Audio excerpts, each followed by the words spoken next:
Oh, it's another weird week here, eh? It's going to be a real week in weird.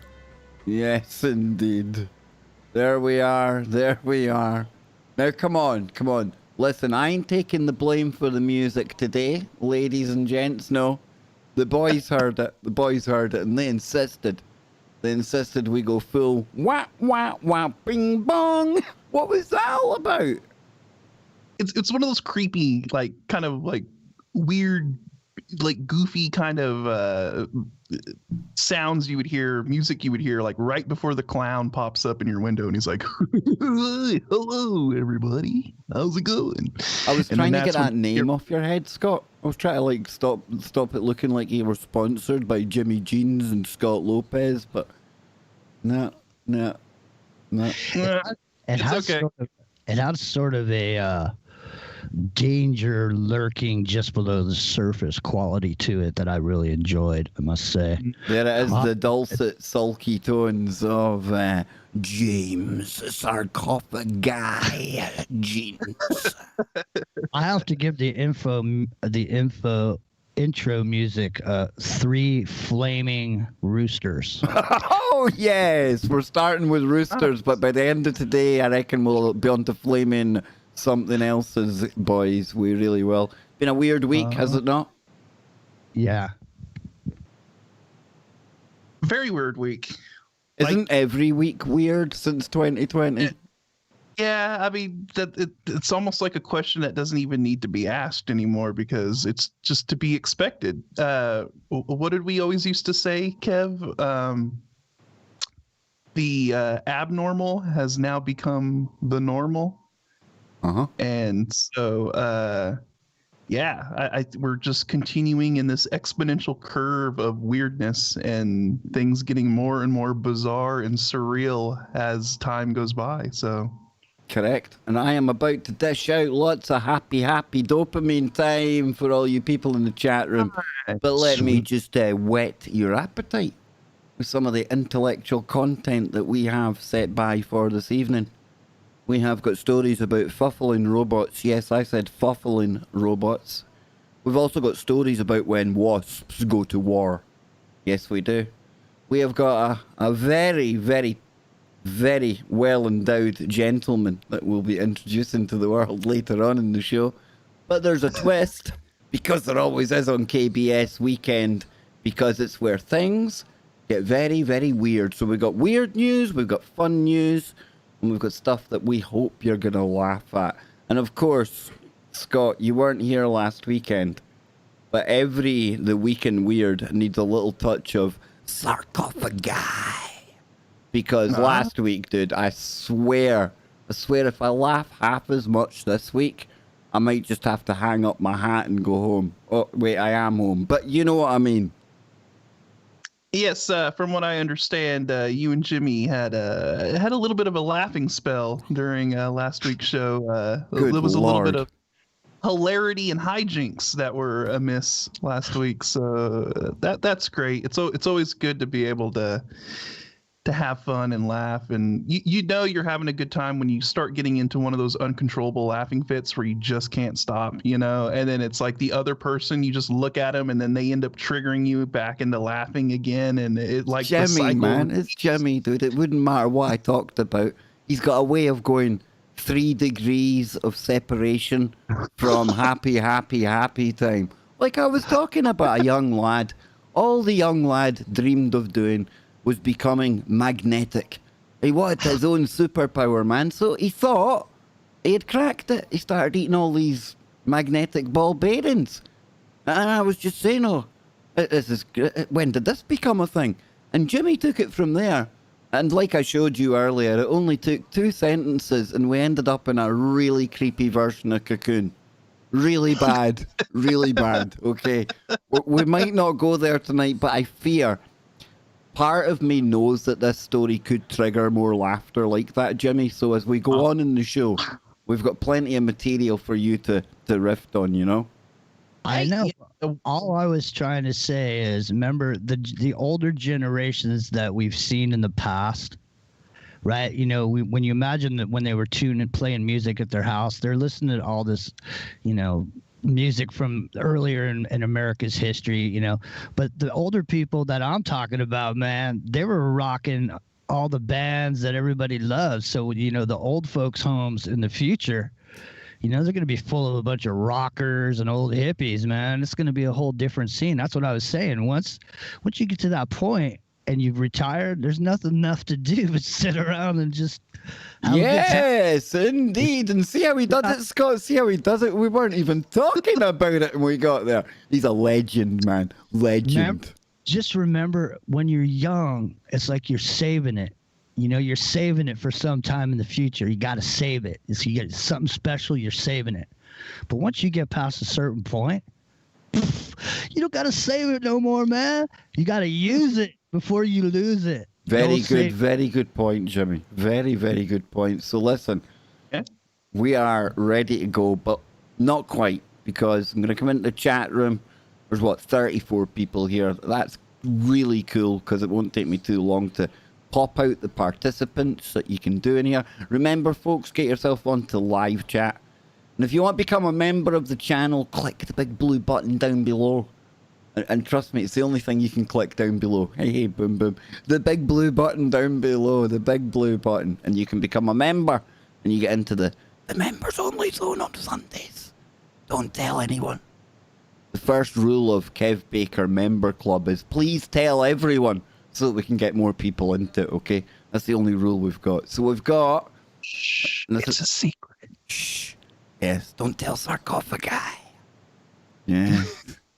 So we have got Polynation, Armand, Bella, Buzzacino, Crystal, Jimmy is in there, into the microcosm, John, Leslie, See How We Are Living, Stephen Bliss, he's looking very glorious in green, Steph, I said Stephen. Can I rewind? Can I? Come on. There we go. Looking very good in green, Steph. Yes, indeed. St. Marionette. Some guy called Kev Baker, but as you can tell from the attire tonight, the hat is fully back to front. Dave is engaged. Kev has left the building. Yes. We have got... Where's Jimmy gone? Why, Jimbo? Why? Oh, I'm sorry. I thought I had to go incognito if I wanted to raise the ancient smokes in my... No.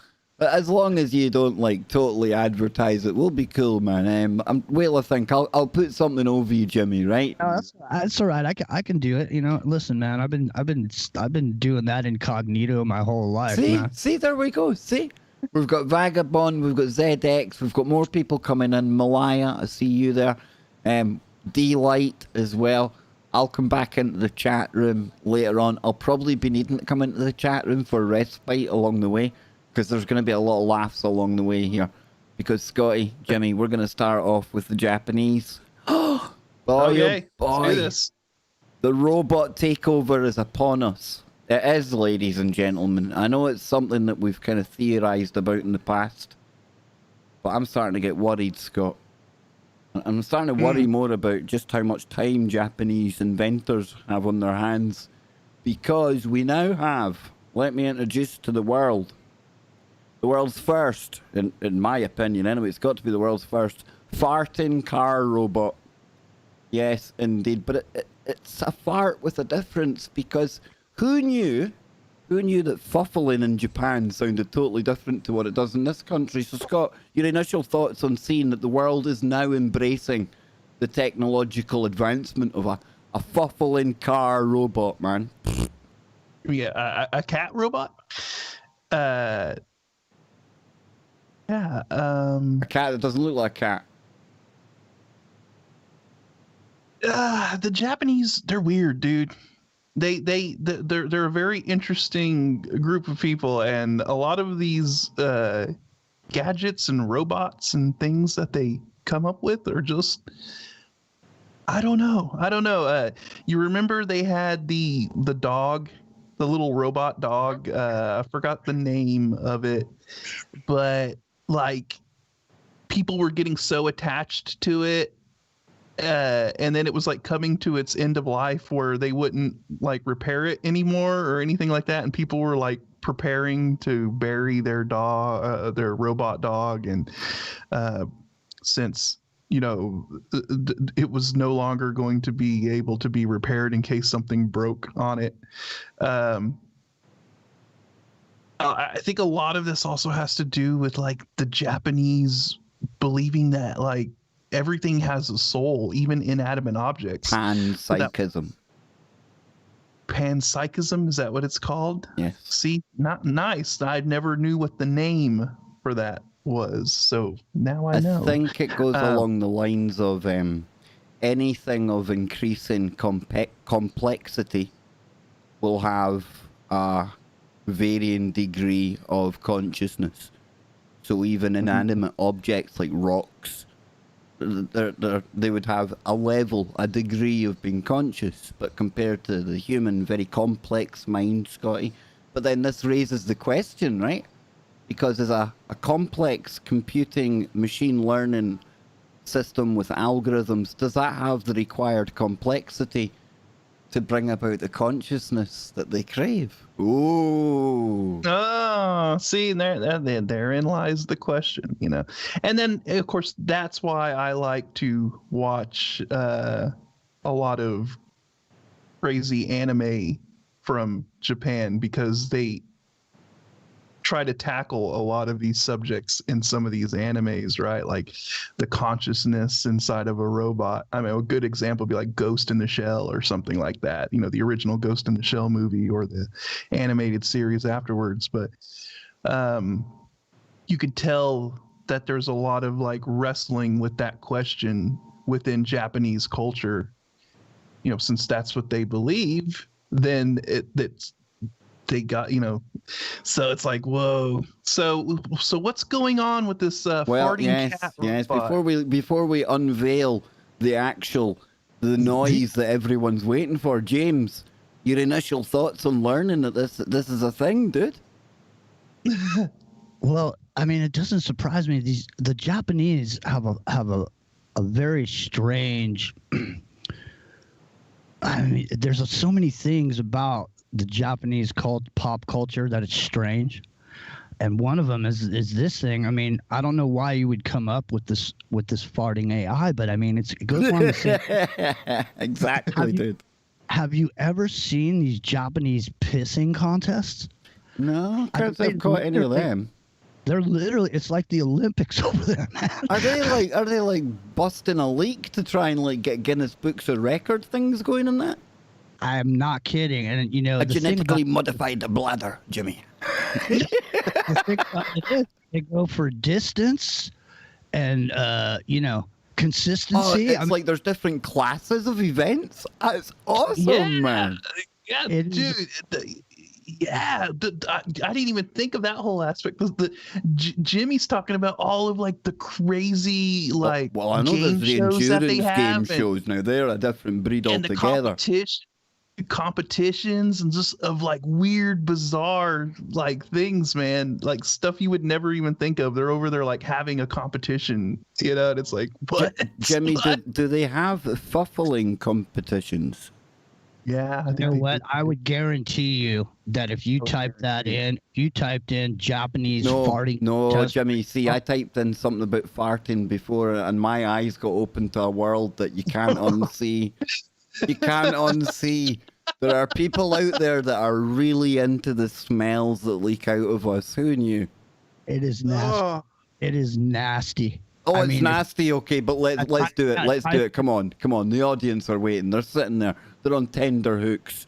Now I'm gonna do the Kev Baker algorithmic shuffle. You all got to sing and dance now, folks, because we're gonna flip the screen. Flipperoo. Flipperoo. Yes, here we go. Yeah. Now I've cut out all the talking because let's face it, nobody's sitting here waiting to hear the thing talking, are they? So well, now I need to get the music off. Go back just a little bit. I will, dude. I'll go back about here. Yeah. Are you ready, folks? Now remember, this is who knew? I want you all right now to pause, and you've all got a mental sound, haven't you? You've all got that sound in your head that you think you're gonna hear, don't you? Well, wait till you hear a little bit of this.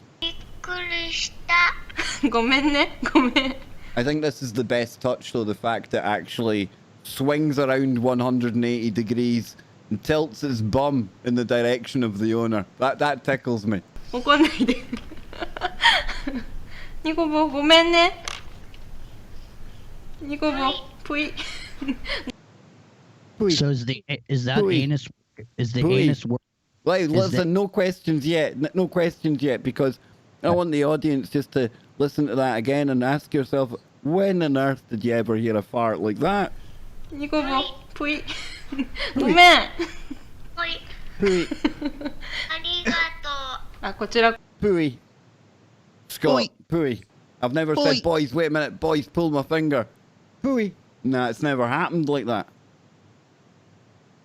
I wonder if they have a facial recognition camera in the anus of that cat just to only fart in the direction of the owner. You know what? If I programmed that cat, if I was the programmer, Kev, when it did that little 180, you know, and it reared up, the sound that would have came out would have been the French guy from Monty Python. I thought in your general direction. Oh. That's what it would have. Oh. And it would have come out going. I'm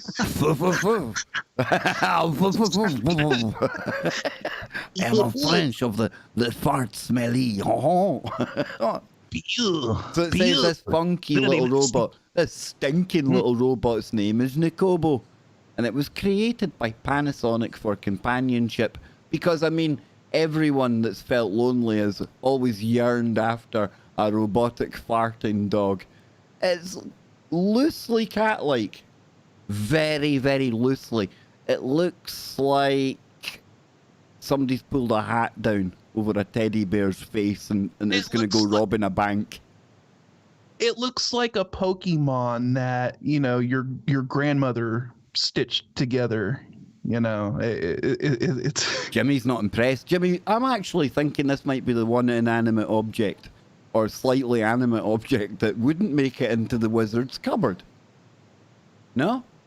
No, I'm not impressed by it at all. It has no personality or originality. It melds into the society of the future. I think it's, I don't know, it's got an air of originality about it. I mean, I don't remember Nano Girl ever future-proofing me about farting robots. I'll need to ask her about that one, but I don't think she ever brought that one up. If the next one that comes out, if it vibrates, then they might have something. Oh. See, Scott, here he goes. You see how he's doing it? Yeah. Well, I'm just saying, you notice that tail is kind of, you know, erect. Yeah, the thing was like it's a massager. Like you grab it by the tail and you put the round part on your aching muscles. You do make a good point. It's not only that, but you see how it almost like if we slow it down for the super slow-mo of this, hang on. We need the super slow-mo. Yeah, man. Look at this. Watch how it angles it. It gets the angle of the dangle. Look, getting ready. Way. It's aroused. It's See? You know what? I'm starting to get the feeling here. It's only now dawned on me that might not be a tail. Let me tell you something, man. Look, I'm telling you, the Japanese, they are cutting edge. I was about to say, I think this goes back to a lot of the weird stuff that the Japanese are into. This could have a double meaning to it. Yeah, there's multiple layers to the farting cat. Yep, hidden Easter eggs for those who want extreme robot cat fun. Yep. So it says it cannot do more than wiggle its head and its tail. Well, so they say it's a tail. And blink its unnervingly digital eyes. It can also talk and know if you're interested. You can't buy it. Well, what's the point in that? As Gizmodo reports, Panasonic is only planning to make a few hundred Nikobo units.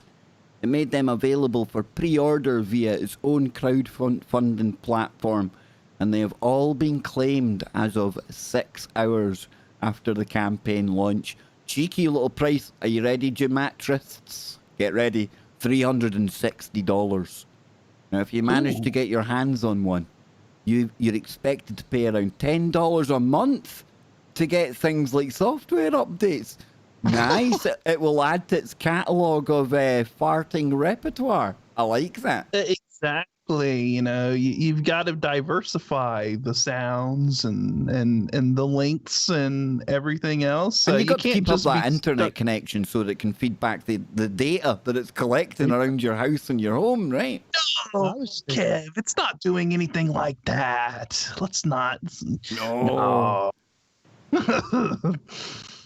Oh man, Jimmy's not having it. Look, I'm just thinking. I'm thinking Bezos should contact these people and just ask them, tell them, hey, I'll tell you what, throw my Alexa right in here.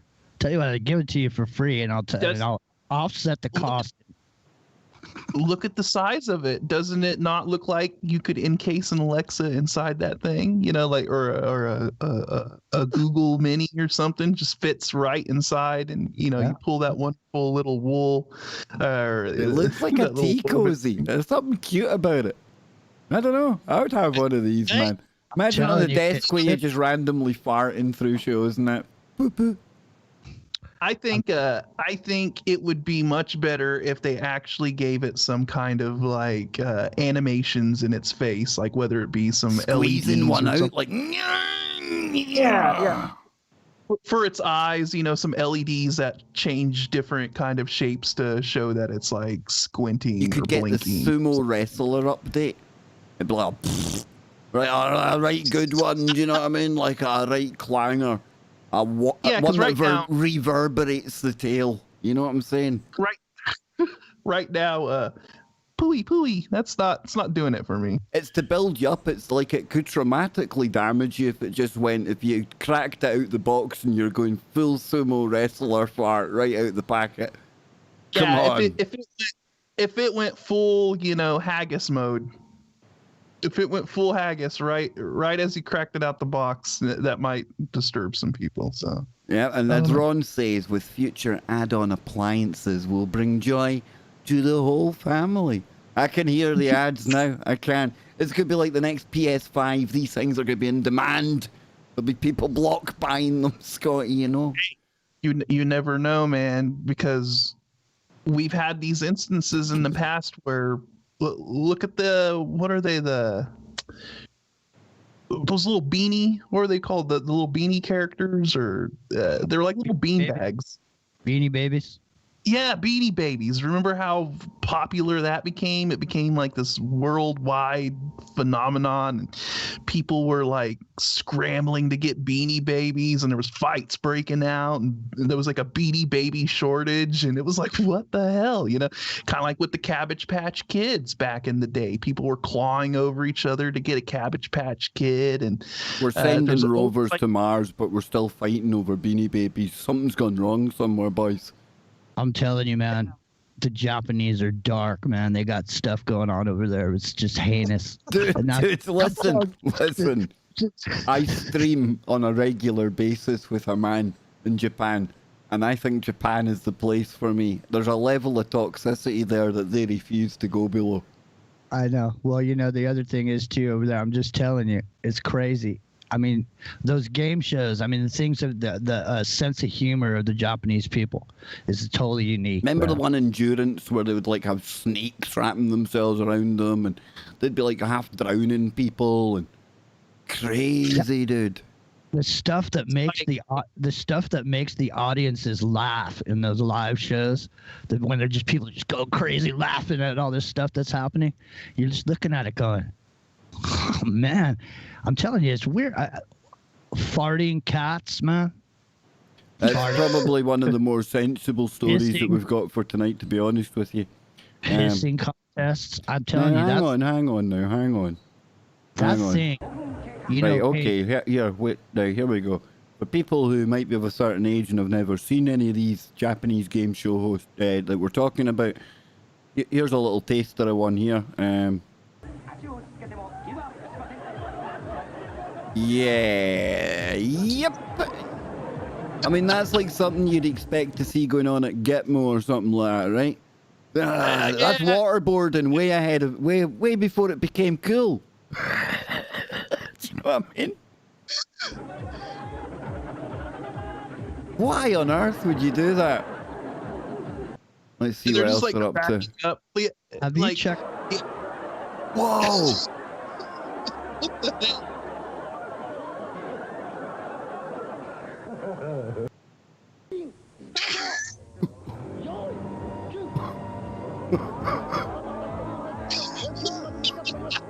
Like getting decapitated.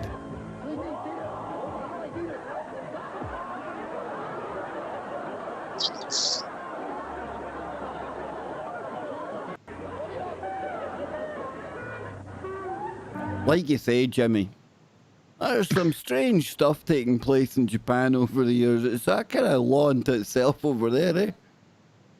Oh my God, man. Yeah. It's literally a wild, wild west world in Japan at night in Tokyo. Can you imagine the nightlife in Tokyo?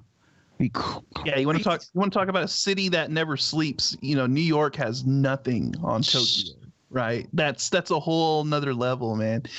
Hong Kong's another place I'd fancy going, dude. Hong Kong looks wild. It looks 24/7 crazy. Yeah, man. And they got South Korea.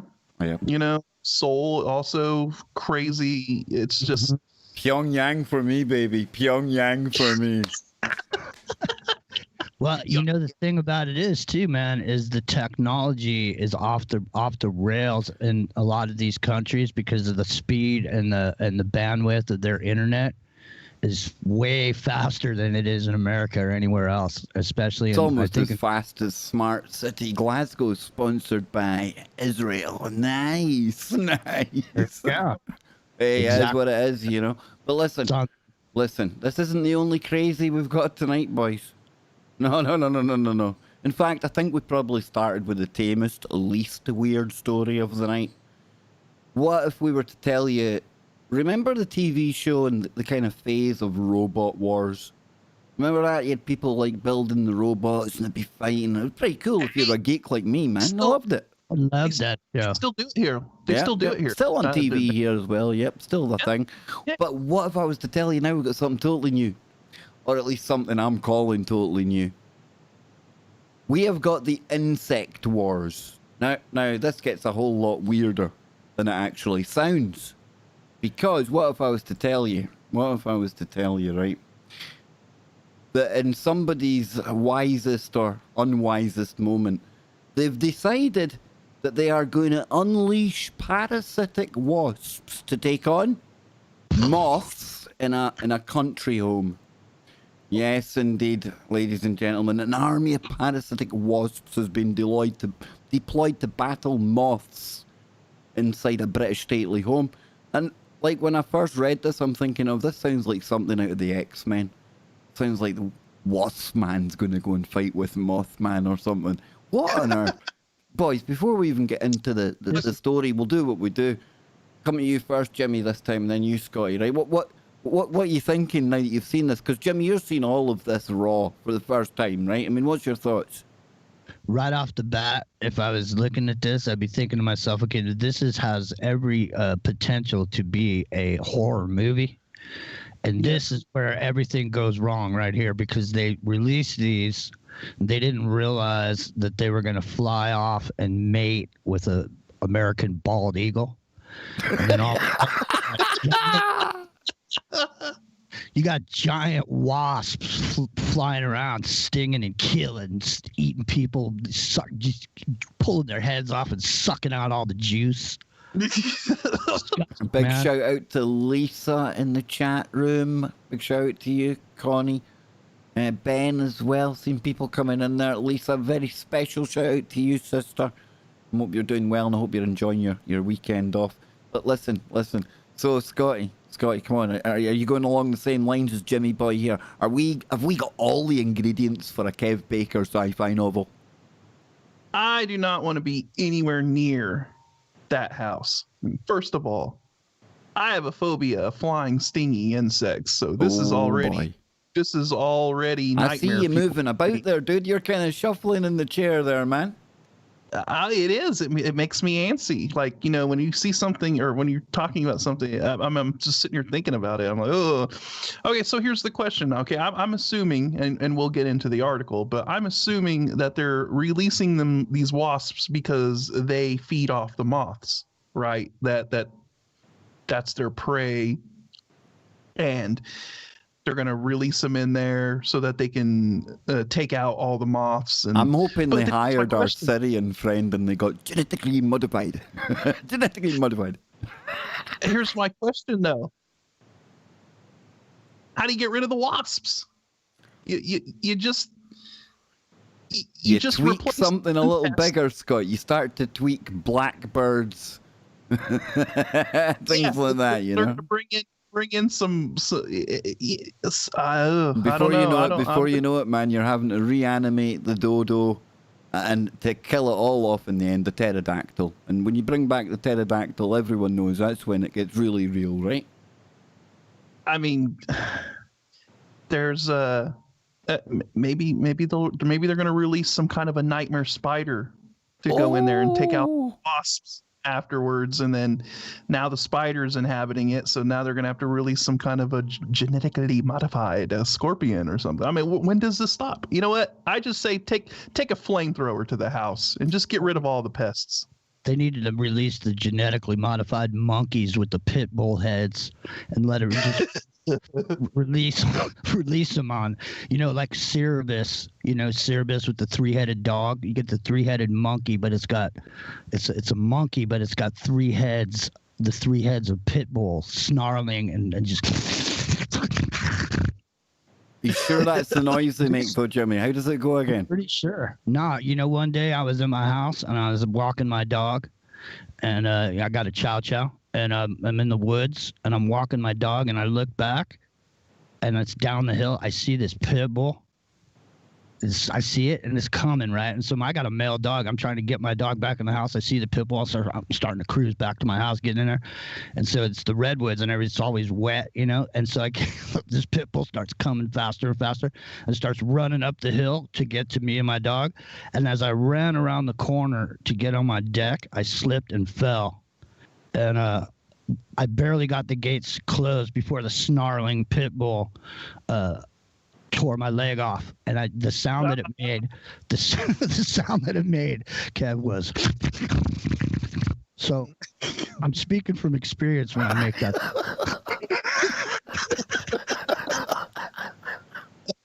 Oh no!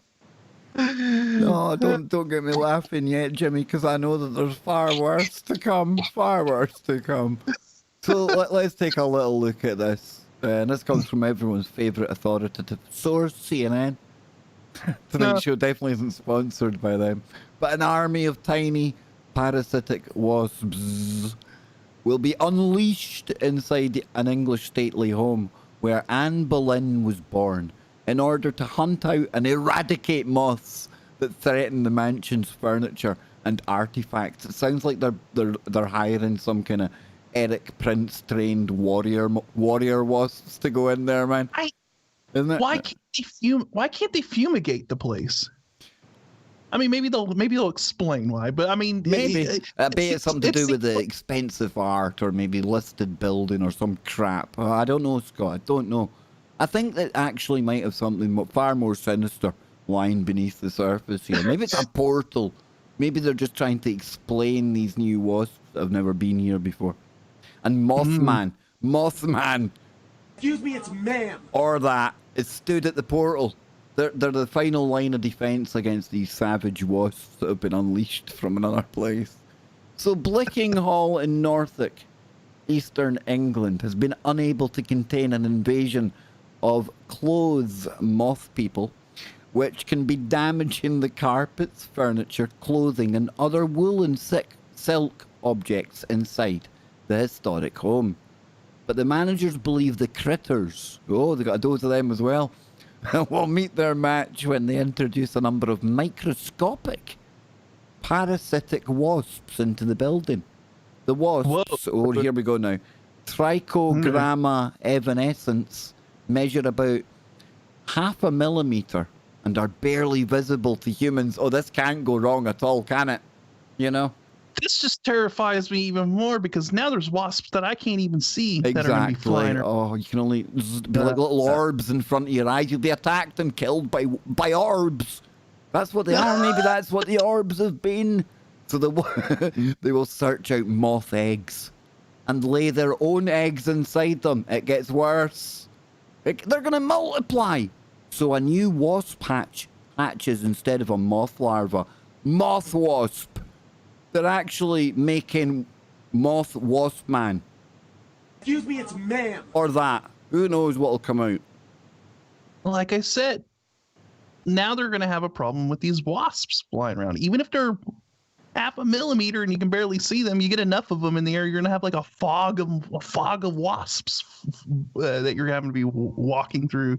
So how do you get rid of them? Moth chimeras. Dude. Ooh. Man. Man. I would say right now, to see this egg laying is terrifying. Not even egg laying, egg hijacking, Jimmy. Well, that's what I mean. But, the thing about it is I had a buddy who went to Africa and he was out on a photography safari. And he washed his clothes or whatever and hung them up to dry in the tent or whatever. Meanwhile, these flies, dude, landed on his shirt. Was it bot flies? Yeah, they landed on his shirt and they laid eggs in his shirt. And when he put it on, when his body temperature reached a certain temperature, the larvae went into his skin and into him. And he got super sick, got malaria and all this stuff. But the thing is, it's terrifying that something can, this way that a species can propagate. This is the whole invasion of the body snatcher. This is where you go full weird science. I mean, come on. Let's just splice these things together. It'll be okay, Scott. They're microscopic. We can't see them. It'll be fine. What the craziest, Scott? The craziest example of this would have to be, I would say, there's a wasp species that lives in the desert Southwest and in New Mexico and stuff. Oh my God, the name is I can't think of it right now, but tarantula hawk is what it's called. It's a tarantula. That sounds dead nice. That thing, yeah, really pleasant. Hey, whoa. Oh, pull up the picture of one of them bad boys. I'm getting it, dude. You'll sometimes they'll sometimes work their way out here into Kansas too, because I've seen them before. They're just really rare to find out here, but they're down in. Oh my goodness, that looks like the kind of things that the military are using as drones, dude. But the insect scares me more than the drone. They have, dude, they're crazy. Now, this is what I was talking about. This is what they do. They will find tarantulas and they'll sting them and they'll incapacitate the tarantula. Like, they won't kill the tarantula. They'll incapacitate it. And then they will proceed to lay their larva inside of the tarantula. And then once the tarantula, once the stunning effect of the sting or whatever wears off the tarantula, or I don't even know if it wears off, but it's alive. Let's just put it this way. It's alive the whole time this is happening. And the larva feeds off the inside of the tarantula until it bursts forth like, aliens. Homuncula. From yeah. So the tarantula hawk is brutal, dude. That's one of the most brutal examples I can think of these kind of. So it's kind of the same situation going on in this British thing. These wasps are laying their eggs inside of another species, and this is not good. Not on. That's not on. Did the tarantula ever consent, Jimmy? No, there's nothing more horrifying, man, than insects, man. I'm telling you right now. I'm with you. They man. are small. They are small, but when you look at it, I'm sure you could. Hey, can I get a document cam on that wasp? Well, some are swats, but bear in mind there are people that run around the world right now claiming that they're half human, half insects. Now they don't scare me as much as these little ones here. Dude, I will bet you there's a 4K video of this bug doing exactly what Scott. Jimmy, saying. I do not want to feel freaked out looking at the picture of it taking on a hairy spider, which is my least favorite thing in the world. It's two of the things like I hate the most. Like I hate arachnids. Like I don't like spiders, and I don't like wasps. And to see them in this weird symbiotic relationship where one is like feeding off the other, it's very like.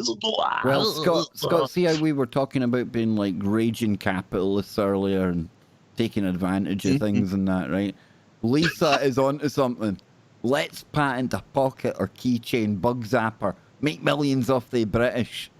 I won't tell anyone, Lisa, but I think you could be onto something there. I really do. Big shout out to War as well. Yeah. This is wrong. This is like, we've talked about weird kind of future science scenarios before, but I don't think any of us considered microscopic insects that then go and like create microscopic homunculi, Jim.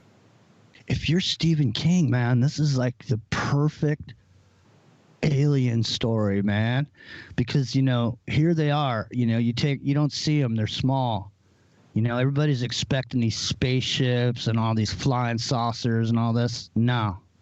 They come in small style like these bugs right here, and then they just land on you when you're out there, barbecuing. And they impregnate you with their larvae. It looks innocent. Look at it. They impregnate you with their larvae, dude, and then about a month later, 33 days later. Oh, Gematris, get on it. Ding, ding, ding, ding. Numbers, ding, ding. If you find the spot in there, Kev, where it describes what it does. I have it. It says the female tarantula hawk wasp stings a tarantula between the legs, paralyzes it, and then drags the prey to a specially prepared burrow.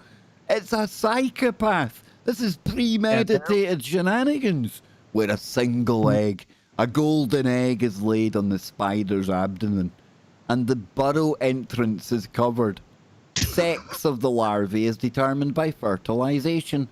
Fertilized eggs produce females, while unfertilized eggs produce males. When the wasp larva hatches, it creates a small hole in the spider's abdomen, then enters and feeds voraciously, avoiding vital organs for as long as possible to keep the spider alive. After several weeks, the larvae pupates. Finally, the wasp becomes an adult and emerges from the spider's abdomen to continue the cycle of creepy life. Oh, boys. How brutal is that? How brutal is that thing has evolved to the point to where the larva is intentionally missing, trying not to damage the vital organs. Well, does this not take us back to panpsychism? Does it not? Because, there's a level of, strategy and thinking going on that's passed down between these generations of beasties that tell me that they're not just, they didn't come up with this by accident. Two of these things got together and they worked this out over millennia. And if they're working that out, it makes last night's story on the paranormal portal all the more profound, but all the more worrying, because Brent Thomas was talking about monkeys, special monkeys that appeared to have taken up fighting skills. That's right.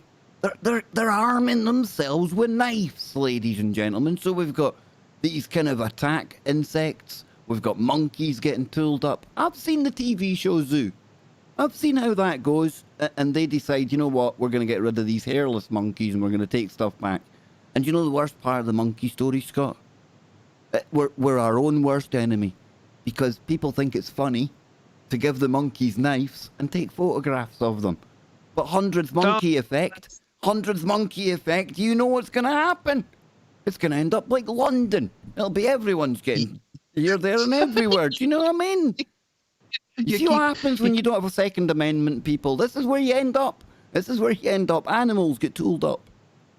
You keep introducing, you know, something to them over and over and over again, and it becomes familiar to them, and then they eventually start utilizing it, right? Like, I'm sure if you were to continually expose a monkey to a primitive tool of some sort, you know, not just a knife, you know, any kind of a, like maybe a hammer or something like that, and you were to repeatedly show the monkey that if you bash the hammer, you could break something, right? Eventually, it sounds like the start of a Stanley Kubrick movie, and I know that the obelisks turned up last year. Eventually that monkey's gonna pick up the hammer and realize that if he swung it down on something, it could break it. You know, I mean, yeah.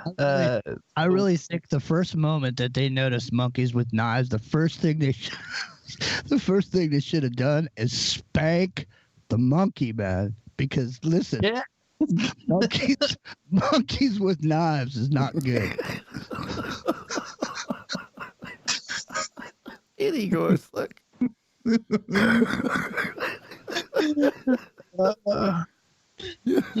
You just gotta shock the monkey. I'm trying. I'm not sure where Brent found that story, but I wish I could find it. I really wish I could find it. I'll try and find it before we leave today. But no, you see, this doesn't end well when we start like giving monkeys and animals a leg up on the food chain. You know.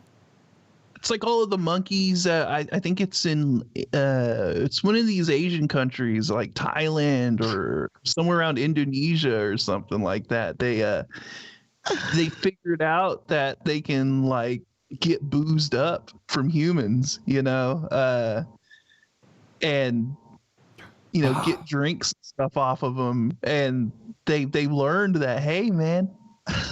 Yeah. Look, safari park baboons are seen armed with knives, screwdrivers, and even a chainsaw. Holy shimoly, man.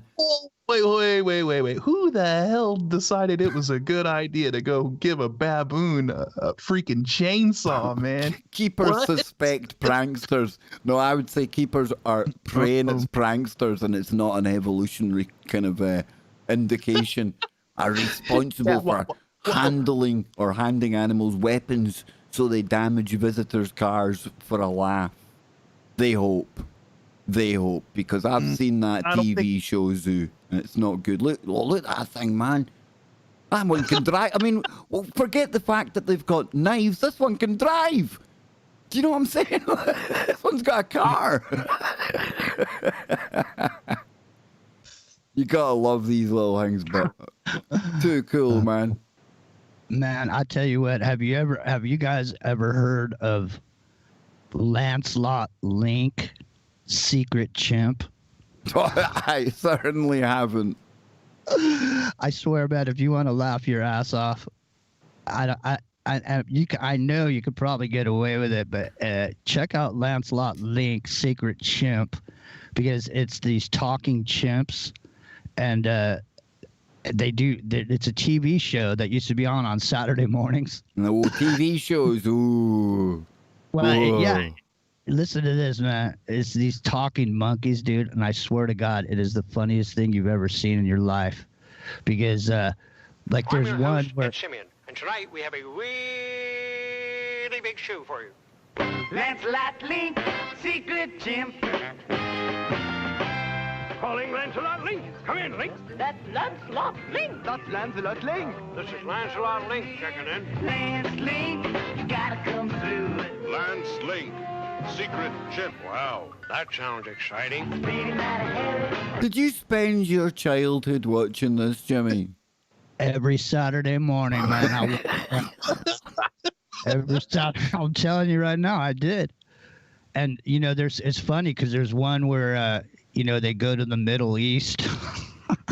Bella in the chat room says, yes, I used to watch Lancelot Link. See? We didn't get this one over in the UK for sure. This was never a thing that came across the Atlantic well, like Halloween and proms. My mom probably remembers it. She knows about it. I'm gonna ask her after the show. We had talking monkeys that drank tea over here. We had the Tetley monkeys. They were cheeky little monkeys, you know. Yeah. But then with political correctness, that started offending people, so we had to get rid of that ad. Go figure. But yeah, so audience, beware. Beware if the farting robots don't get you, then perhaps these genetically modified vampire type invisible wasps that are really, really bad are going to come and get you.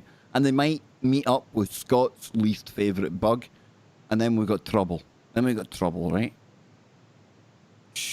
We have way too many wasp species here in the United States, and you know it doesn't help that we received that wonderful package from Asia of the hornets. Let's just say the. well, let me shift gears with you boys then. Let me shift gears. How about is the thought? I mean, I know I've thought about it. I'm the kind of guy that would go for this. Alaska, right? What a state that is. Some parts of it you have to be pretty kind of robust, I would imagine, to kind of live there. Quite remote. You could be way off the grid. You know what I'm saying? Nobody ever see you again. Left well alone, Scott, right? But things like that come at a price, okay? And up in Alaska, there's things you have to worry about. And let's just say, for example, if you were needing to go to the toilet up there and you had an outhouse, what would be your major concerns, boys? What would worry you the most? Oh, well, I'll let Jimmy answer first. Yeah, Jimmy, what would worry you the most living up there yourself? You're out there, right? You're in the outhouse. You're taking a number 2, right? You're poo poo, one of those Japanese farting robot things. What do you think you have to be really on your toes for, and where do you have to be paying attention to? I would say you definitely want to watch your ass and definitely be aware of the bear. But what you want to do ultimately is arrange it so that when you have your movements, they happen in the morning where it's light, because you don't want to go outside in the middle and hit the outhouse in the middle of the night. If you got to take a leak and you're a man, typically, if you're living in this type of a situation, you just hang a horse right off the porch. Right now, that's not somebody that's just come up with that off the top of his napper. This is a man that's pre-planned this. He's actually, I'm impressed, Jimmy. There's a level of prepping and psychological getting ready. And then look at Jimmy, like he's got the time of day when you need to defecate, and he's getting himself ready for one of these Japanese pissing contests, and he knows to watch his ass, and for bears. And little did you know though, folks, the bears you have to worry about. But this bear, I don't know, this is a whole new level of worry that people need to have, because check this out. Oh well, you check it out if I yeah, hang on. Yeah, you knew that would happen. Alaska woman using the outhouse attacked by a bear, but from below. And that's why I almost burst out laughing when Jimmy said, 1, you got to watch your ass, and 2, you got to watch for bears. I was thinking, this poor woman had 2 at the 1. But how did it happen? Before we even get into the story, how does this take place, boys? How does it? Is this a very intelligent, strategic bear that thought they all sit with a gun pointing at the door? So if I just like burrow underneath, nobody's going to see me coming. Is that years of evolution, or are they getting together and they're thinking outside the box or underneath the box? The bear versus the beaver. Who wins? Oh, as much as I'm a fan, a lifelong devotee to the beaver, I do think the bear wins every time. Well, I had a bear out on my patio, and he found my bag of crisps, and he was sitting there with the bag of crisps, eating the crisps, and eating my soup that I left out there. I made a pot of soup, a big giant pot of soup. He was sitting out there eating it. What do you call him, Yogi? Bears love, bears, from what I understand, imagine the tongue on a bear. Imagine the ability of a bear's tongue, because it has to get its tongue all up inside the beehive. One separation, Scott. One separation. No, I'm just saying the bear has to have an ability with the tongue to get all up inside the beehive to really get that honey. In order to really out of the hive, the bear has to have a really good tongue. So I can't imagine what might have been going on with this bear sticking his head right up out of this. I know we're all just taking it for granted this was a bad thing. Maybe the woman hasn't had a crap load of that in her life. The best thing ever happened to her.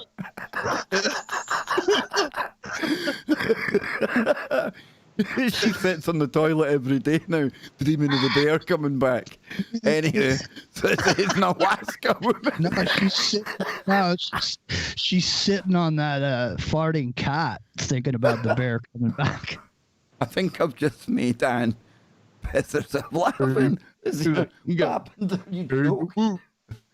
boo boo, that's a lovely picnic basket. An Alaska woman had the scare of a lifetime, that's what she said. When using an outhouse in the back country and she was attacked by a bear from below. I got out there and sat down in the toilet and immediately bit my butt. Something bit my butt right as I sat down. Shannon Stevens told the Associated Press on Thursday. I jumped up and screamed when it happened. I bet you did. Stevens, her brother Eric, and his girlfriend all took shots to the toilet. No, I'm only joking. They took snowmobiles into the wilderness the day before Valentine's Day to stay in his yurt. Nice. Located about 20 miles northwest of Haines in southeast Alaska. Was it a bear or was it an Anukin? That's the question. Her brother heard the screaming and went to the outhouse, about 150 foot. Oh, look at this. Look how precise they are with this. This is good reporting. 45.72 meters away. Because we needed that precision. You need to know.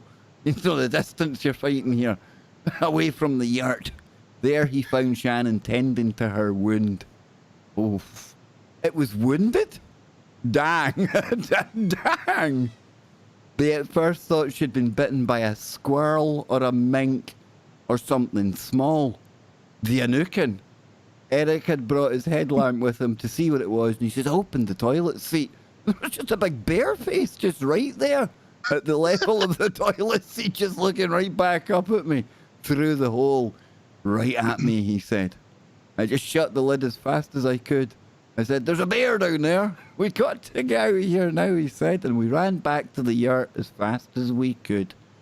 Well, look at this. Once safely inside, they treated Shannon with a first aid kit. They determined it wasn't that serious, but they would head to Haines if it worsened. It was bleeding, but it wasn't super bad, Shannon said. The next morning, they found bear tracks all over the property, but the bear had left the area. You could see them across the snow coming up the side of the outhouse. I'm telling you, man, it's a dude with a bear mask on and bear slippers. There's a creeper in that forest. There's a creeper. I was just about to say, I think that there was some guy who just the human dressed teeth marks give it away, Scott. Look, the human teeth marks, man. And what's that brother doing with bear slippers on? Get them off.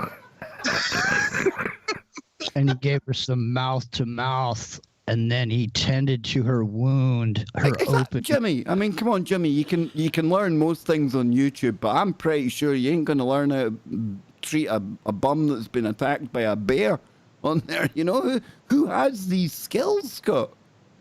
Man, I've heard some excuses when someone got caught cheating on somebody else, but this has got to be the most outrageous excuse I've ever heard. I think there was a short man in the toilet with a beard, and the Anukin. See, Scott, we're back at the Anukin. We are. Yeah. I think a little mischievous Anukin who. And the brothers in cahoots with Anukin. Had a little. He's a little freaky deaky. Yeah. Decided he was going to jump down there, wait for a little action, and The Anukin paid off the brother. They came up with an elaborate hoax. Just say it's bears. If you say it's a bear, nobody will check anyway. Yeah, this small group of tiny Anukins, they pulled him off to the side and they're like, "Hey, bro, look." Jimmy's away to refuel. Look, he's away to refuel the coffee. Nice. They pulled him off to the side and they're like, "Look, man, that's our brother. He's a little weird, kind of. We're sorry that. Look, just don't say nothing about this. We'll pay you off in some Anukin gold, and we'll just say this was all a big misunderstanding. It was a bear attack. And we'll go about our business." And now our good friend Mammoth Hunter, big shout out to you in the chat room. I literally have no idea what's going on. Either do we, Mammoth. I can assure you. We're at the point in the broadcast where. Yeah, we. I'm looking for the Anukin. Is it the Anukin, or is it the Onukin? It's I-N, like Anukin. Anukin, right then. Anukin. No. I've seen it spelled some different ways. I know if you go to Mysterious Universe, they spell it with the I, like I-N-N-U-K-I-N. Something like that.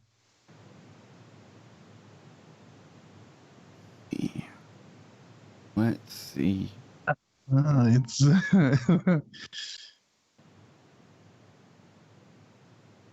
but those things are crazy. The Anukin. Remember we talked about that? Yeah. They definitely sound like some mischievous little. This is crazy, dude. Wait a minute. Don't tell me the Anukin. Are they a Mandela? Is it a Mandela? The Anukin effect? No, here we go. Now, for people who don't know what the Anukin are, it's an Yep, here we go. We're back in the little people. See, all across the world in almost every culture, there have long been reports of so-called little people. It's not just me. And it is so common throughout geographical or cultural boundaries that it is a phenomenon in and of itself. Gnomes, elves, trolls, duendes. They go by many names, and curiously, they tend to share not only vast similarities in the general appearance of such creatures, but also the genuine sightings reports from the places that seem to put these entities out from the realms of pure fantasies or fairy tales and into the real world. So it goes on to say, out in the wilds of the northern U.S. state of Alaska, the native tribes of the region, such as the Inuit and the Yupik, have long had their own tales of little people living out in the forests and frigid tundra here. Now, depending on the tribe or tradition, these enigmatic creatures go by many names, such as the Urkin-Rax, the Anukin, often spelled Enukin or Inukin. Now, they've got a heap of other names as well. But although they seem to most commonly be collectively referred to as the Anukin. And I don't think it was an Anukin that got our friend on the toilet. But I tell you what, folks, there's definitely a cautionary tale in there, especially if you live in Alaska or you've got an outhouse. Like I said, you know? this just sets the stage for, you know, a cautionary tale that's going to be told many years in the future, you know, of the battle of the bear and the beaver, you know. Is this like a prophecy from some religion? Is it right in the chapter after wasps and moths will go to war? This is one of the signs of the apocalypse, man. Farting robot cats, fighting microscopic invisible wasps, and bears biting bums. That's that's us. We're all in. The lesson to be learned from all of this, though, is that the bear doesn't always defeat the beaver. No, exactly. Hey, Jimbo. It's like the turtle and the hare, right? You expect the turtle to be the one to lose, but it's his slow and steady pace.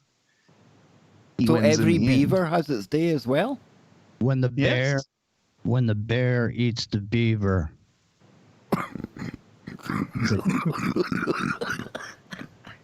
the zombies will walk the earth.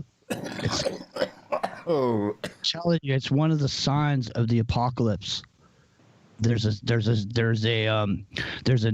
Native American spiritual significance to both the bear and the beaver. Is this coming from the lore of Above Top Secret? No, seriously. Each, you know, an animal is on your totem. You know, you have a wooden totem and like a totem pole. Oh, that's a perfect segue. Please stop there. Please stop there. Please stop there. Talking of totem poles. Well, yes. Talking of totem poles. A man with the world's largest weighs it to prove it's real. Now, hey, listen, at least he's willing to back up what he's claiming, right? Initial thoughts, boys. Hey, you know, I mean... Look at it, man. He's about to lob it in the top of that weighing machine there, look. He is. He's about to throw that weight over, man. Look, if he has all these detractors, I mean, how many people are out there telling him he's hoaxing this? There must be people queuing up at the door like that. We don't think you're right. Surely it's just simply... Is there a dedicated group of skeptics, you know? Well, actually, the story is a lot weirder than it already is, right? But Jimmy, what's your initial thoughts? And I was looking, doesn't appear to be any of your claims that you've made. It doesn't appear to be a photograph of you. But your thoughts about this gentleman and his very, very bold claim, but at least he's willing to try and back it up, right?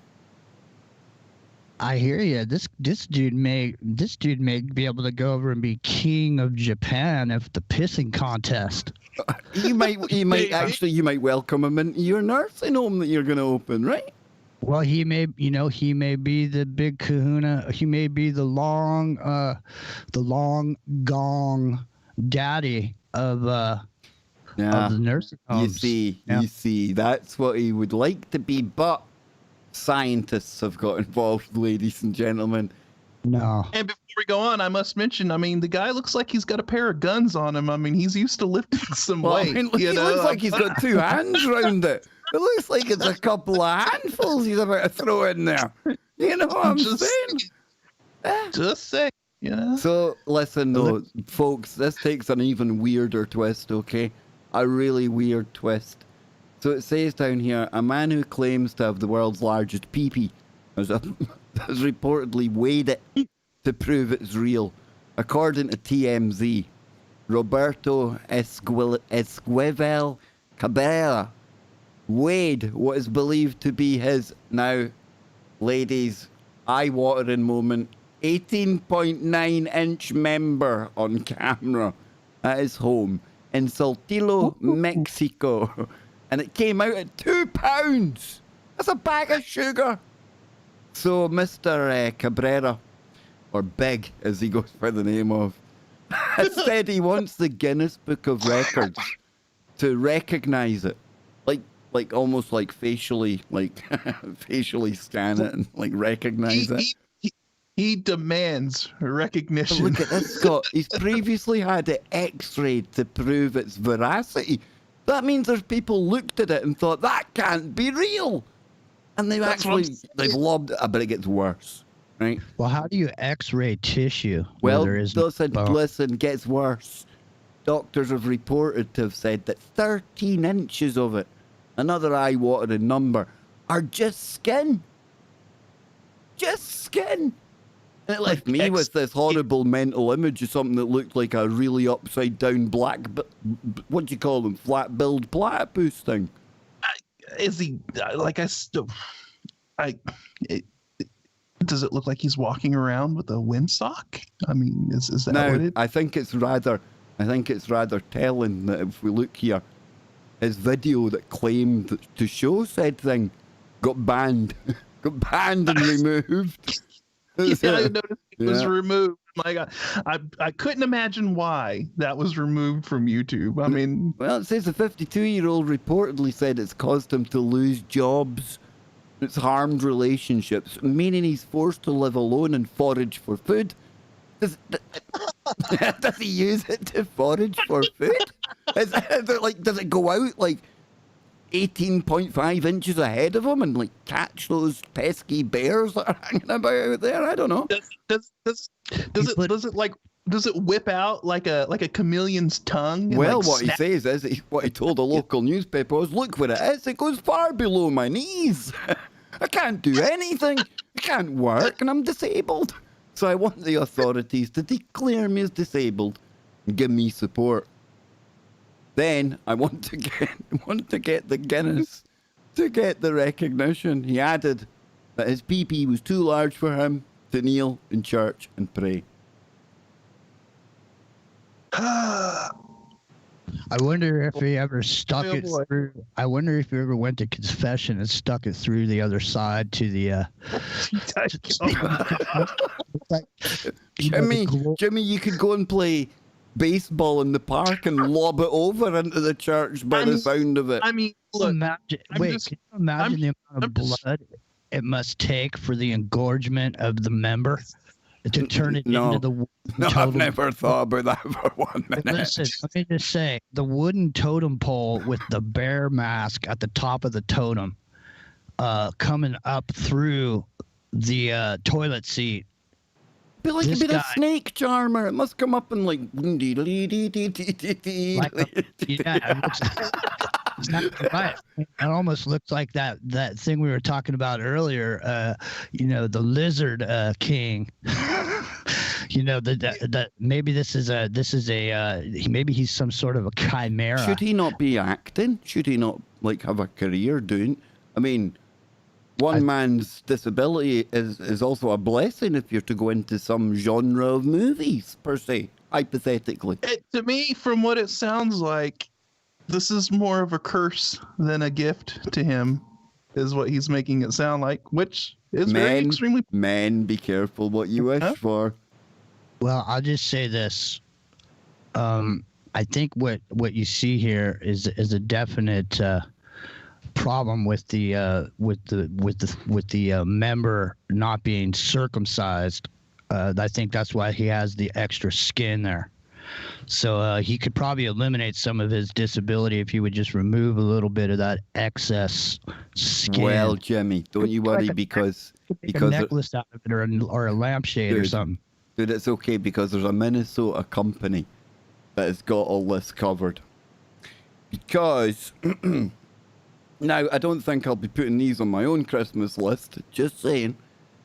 But we were talking about probably pointless robots earlier on. Well, I'll just let the headline speak for itself here. A Minnesota business is selling self-cleaning underwear.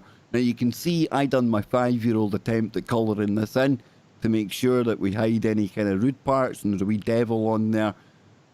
But a company, or a Minnesota company called Herc Leon, appeared on Shark Tank this past Friday. Now, they pitched their bad sheets that you don't have to wash for months. Herc Leon's entire business model is based around things you don't need to wash as often, and they'll still smell great. Are we buying this, boys? Are we thinking this could be a thing like keeping your undies on for like 6 months? I don't know if this is where we're going. Notice it said it smells great, not that it was actually clean. Yes, right? it just smells good. Is this like a scratch and sniff, or what's going on with this? Well, this includes self-cleaning underwear, James, that they're now selling on Indiegogo, and they're called Cribby. They say that you can wear this underwear for days or weeks without washing them. Because, I mean, everyone sat at home right now has been caught. They've been yearning for underwear that they can wear for like weeks and months on end, isn't it? That's what everyone's been waiting for. I mean, we've lost people along the way, and there's thousands of year wait for self-cleaning underwear, James. Well, I think the thing is you can get way more money from them if they're not clean, especially if you're a kind of person that likes farting cats. Those are the same. Farting cat robots. Come on now, identify it right. Right, farting cat robots. Those are the same people that buy underwear that's not clean off the internet. So I mean, I think you make a lot of money off that, and I think he's missing a lot of his demographic. What do you think, Kev? What do you think? Well, let's get Scotty in here. Come on, Scotty. Give us your thoughts, man. Well, on the self-cleaning underwear situation. Is it your thing? Would it be something you'd go for? Will you be telling Tana to put it top of your bucket list to get that ordered right now? Yeah. No. I smell a lot of BS marketing lingo going on here, and does it smell like Teen Spirit? Yeah. No, it doesn't. Look, I mean, unless there's some kind of a way that this thing is able to, or that the material is able to neutralize bacteria, in some fashion over a period of time, then I guess you could consider it self-cleaning, but maybe they just need to put microscopic wasps, Scott, to eat the smell. Doesn't something like this already exist, though? I mean, we see all of this, was it like copper fit stuff, all this copper infused stuff for like putting around your knees and your arms and all of that, and the copper is supposed to keep the smell from sweat and everything, and because it neutralizes bacteria. So I would think that something like this is already out there. Is this just kind of a new marketing spin on something that's been around? I mean, I don't know. This also reminds me of the underwear that neutralizes your farts. Yeah. I personally, a long time ago, I just had to eliminate the middleman altogether. You like me, Jimmy? Are you a commando? Strictly commando. Strictly, absolutely, dude. Well, I will join the club as well. Hey, the three commando amigos. There's something that the three commandos. That's what we'll call this. The three commandos. Who knew 44 years, all roads have led to this point where I'm sharing my underwear wearing habits with 60 odd people in a chat room. This is awesome. Well, you just got to figure out when you're going commando, you got to figure out what your animal totem is for your totem pole in case you go full wood. I'm wanting the bear, man. I must admit, I want the bear. I'm thinking bear. So if you could so come on then, what would be your totem animal, Jimmy? Come on, Scott, get thinking, man. What's your totem animal? If you could pick it. Yeah, if you could pick it, man. Mine would definitely. I'd go for the wolf. I like the wolf, man. I think I'd go for the elephant if I was just going to pick one. Yeah, to pick one, yeah. Like, but you don't get to pick it. I know, but it's shits and giggles and it's Saturday and we're on YouTube, so we're picking one. I know. Well, I'm picking the elephant then. Cool. Can we ask why? Well, because I get the extra trunk length, and I think that's the trunk in itself adds to the totem pole, so there's an extra added tickler there that wouldn't be there normally if you weren't an elephant. Right, You right, may boys. be able, I'm saying the totem pole may be able to tickle other areas of the ether space. Well, listen. You need to let me in here, right? Listen, because we might have one of these. What will we call it? Manimaldellas. What? Like, if you picture an elephant, do you picture it with like a nice set, like a nice rack? Do you picture an elephant with a nice rack? Wait, what? I know. I swear to God, Can someone get this elephant a massive bra? I swear to God, you're not going to believe me, man. I know and check this out. Before you go, Jimmy, before you jump in, look, it's like, this is the thing. Elephants have started. I never spotted that when I was younger. I've never seen anything like that ever before. But big shout out to my friend Chris Anatra. He was that's where I seen it first. I mean, look, it's like a thing. Jimmy, all you, man. Sorry, but just that came into my head. They're all you, dude. Oh no, man. Elephants are interesting. I love elephants, and is it a thing then? Is it a thing? Have they always had them? I've never really noticed that particular aspect of the elephant before, but now that you brought it up, I'll do some research on it. Oh, there he goes, Scotty. We're getting into our favorite topic now, research. Hey, no, but seriously, you guys want to hear a personal story? Oh God, yes. Yeah. This is where it gets really crazy, Scott. This is where you have to hold on tight, Jimmy. I'm gonna give you the whole floor. There you go, man. Okay, so when I was 18 years old, dude, you look like you've fallen off the camera. I'm sorry, I'm leaning. I had my gangster lean on. I was about to pour out my coffee. Your 18 inches were getting in the way. No, I was about to pour out a little of my coffee for all my dead homies. When you caught me there, I had my gangster lean on. So yeah, when I was 18, I saw an ad in the paper for Marine World Africa USA. So up in the Bay Area, we used to have a wild animal park called Marine World. You know, they had the killer whales, you know, all this. And so I showed. Go ahead. No. Go ahead. No. I was just confirming. Yeah, I remember Marine World and all that. That's where they had like shampoo and all that. You know, all the seal shows and the dolphins and all that stuff. So I show up, I get the job. Well, it turns out that I'm going to be working with the big cats and the elephants. Yeah. So I show up in the morning and I got to go to the elephant barn with all these other dudes. There's like 10 of us. We go to the elephant barn and we had to walk the elephants from the barn to where the show area was because they were in shows, like they were trained. But the first thing you got to do in the morning was clean the elephant barn. I won't go into it, but I'll just say they're like the size of a basketball. Oh, dude, I bet you, man. Do they look like Kenobo? They did. Nikobo. Was it Nikobo? That was his name, wasn't it? Nikobo. That's it. Nikobo.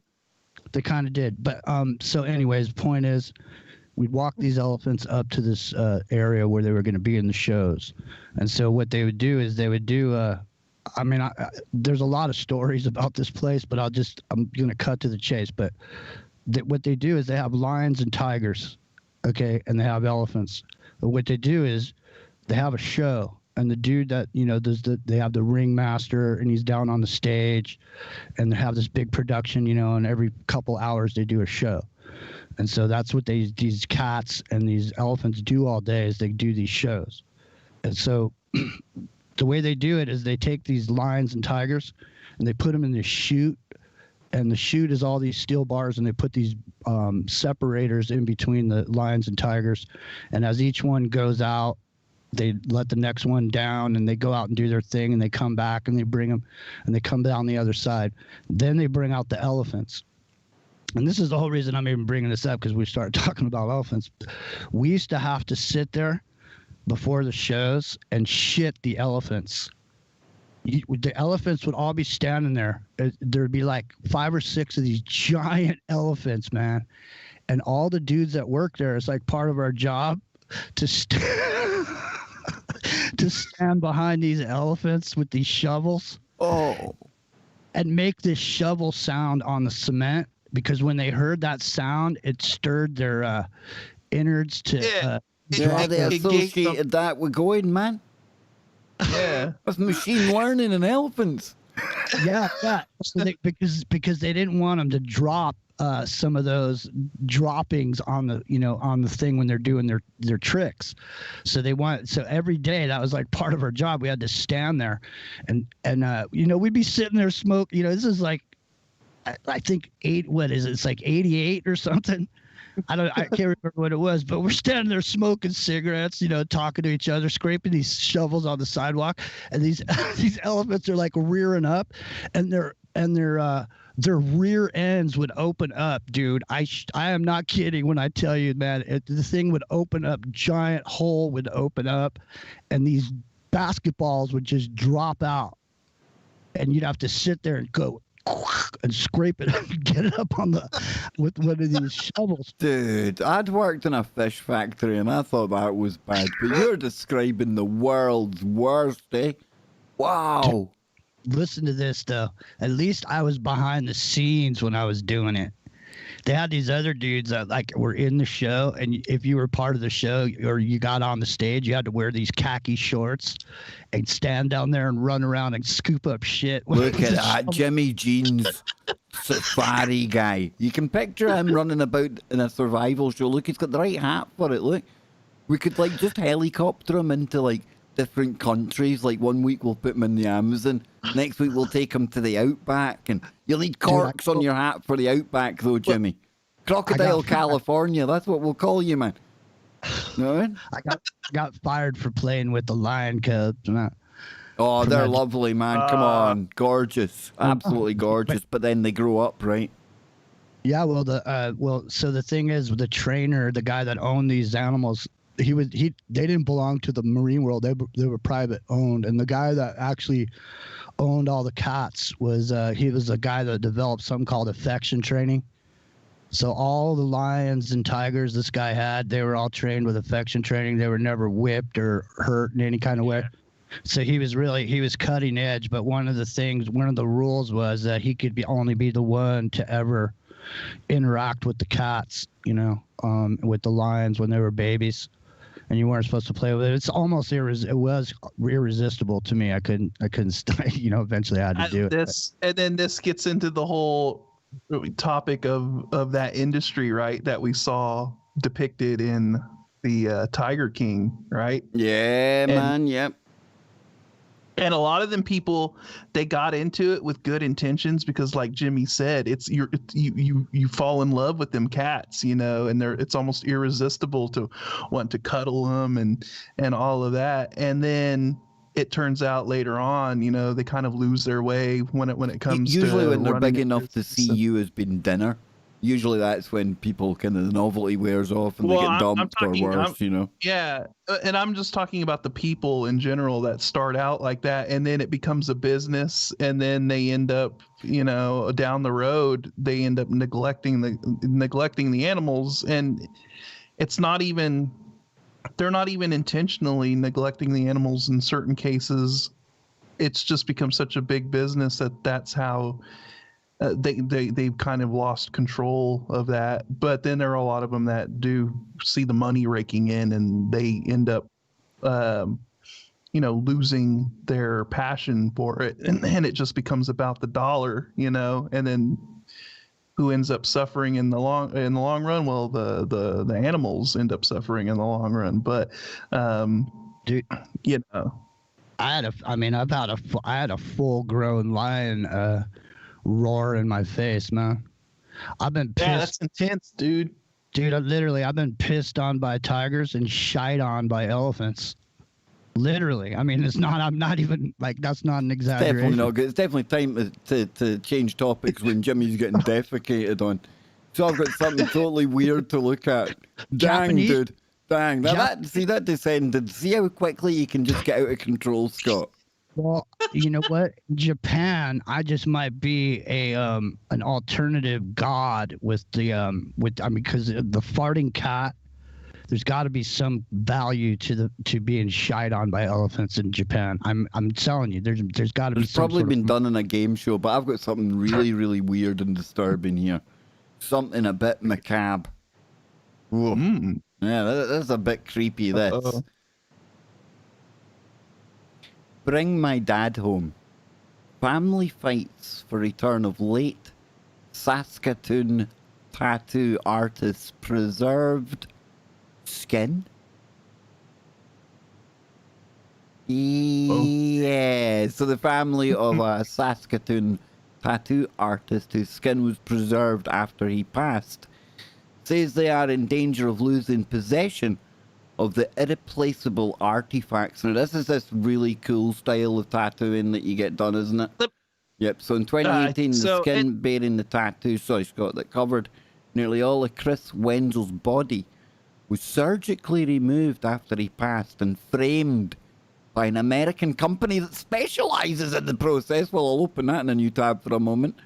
But Wenzel's preserved skin was displayed at the studio he founded, Electric Underground Tattoos. But according to a GoFundMe page, hey, grifting for the skin, launched by a family friend, the business was hit hard in 2020 after tattoo studios was cut down because everything shut down. The studio never recovered, and the landlord locked the doors due to unpaid rent and took possession of all the items in the studio, including Chris's remains. Wow, so Leanne Thompson-Hill, a friend of Wenzel and the organiser of the GoFundMe, told CCTV that the total amount owed is $24,753. Boys, what? Preserved skin? Getting it home? Dang, I didn't even know this was a thing. First of all, people from is that what they call people from Saskatchewan? They call them Saskatoons. Is that where that is in Canada?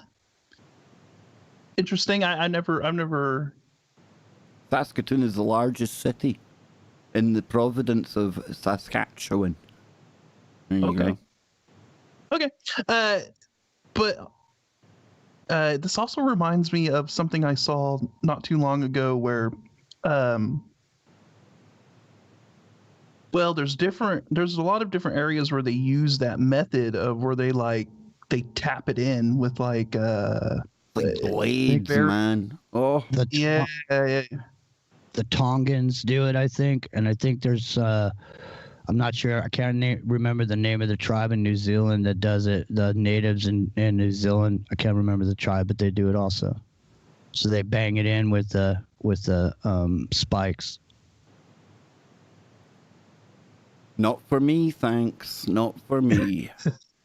I got one tattoo around my arm, and that was just like the way you do it, the tattoo gun.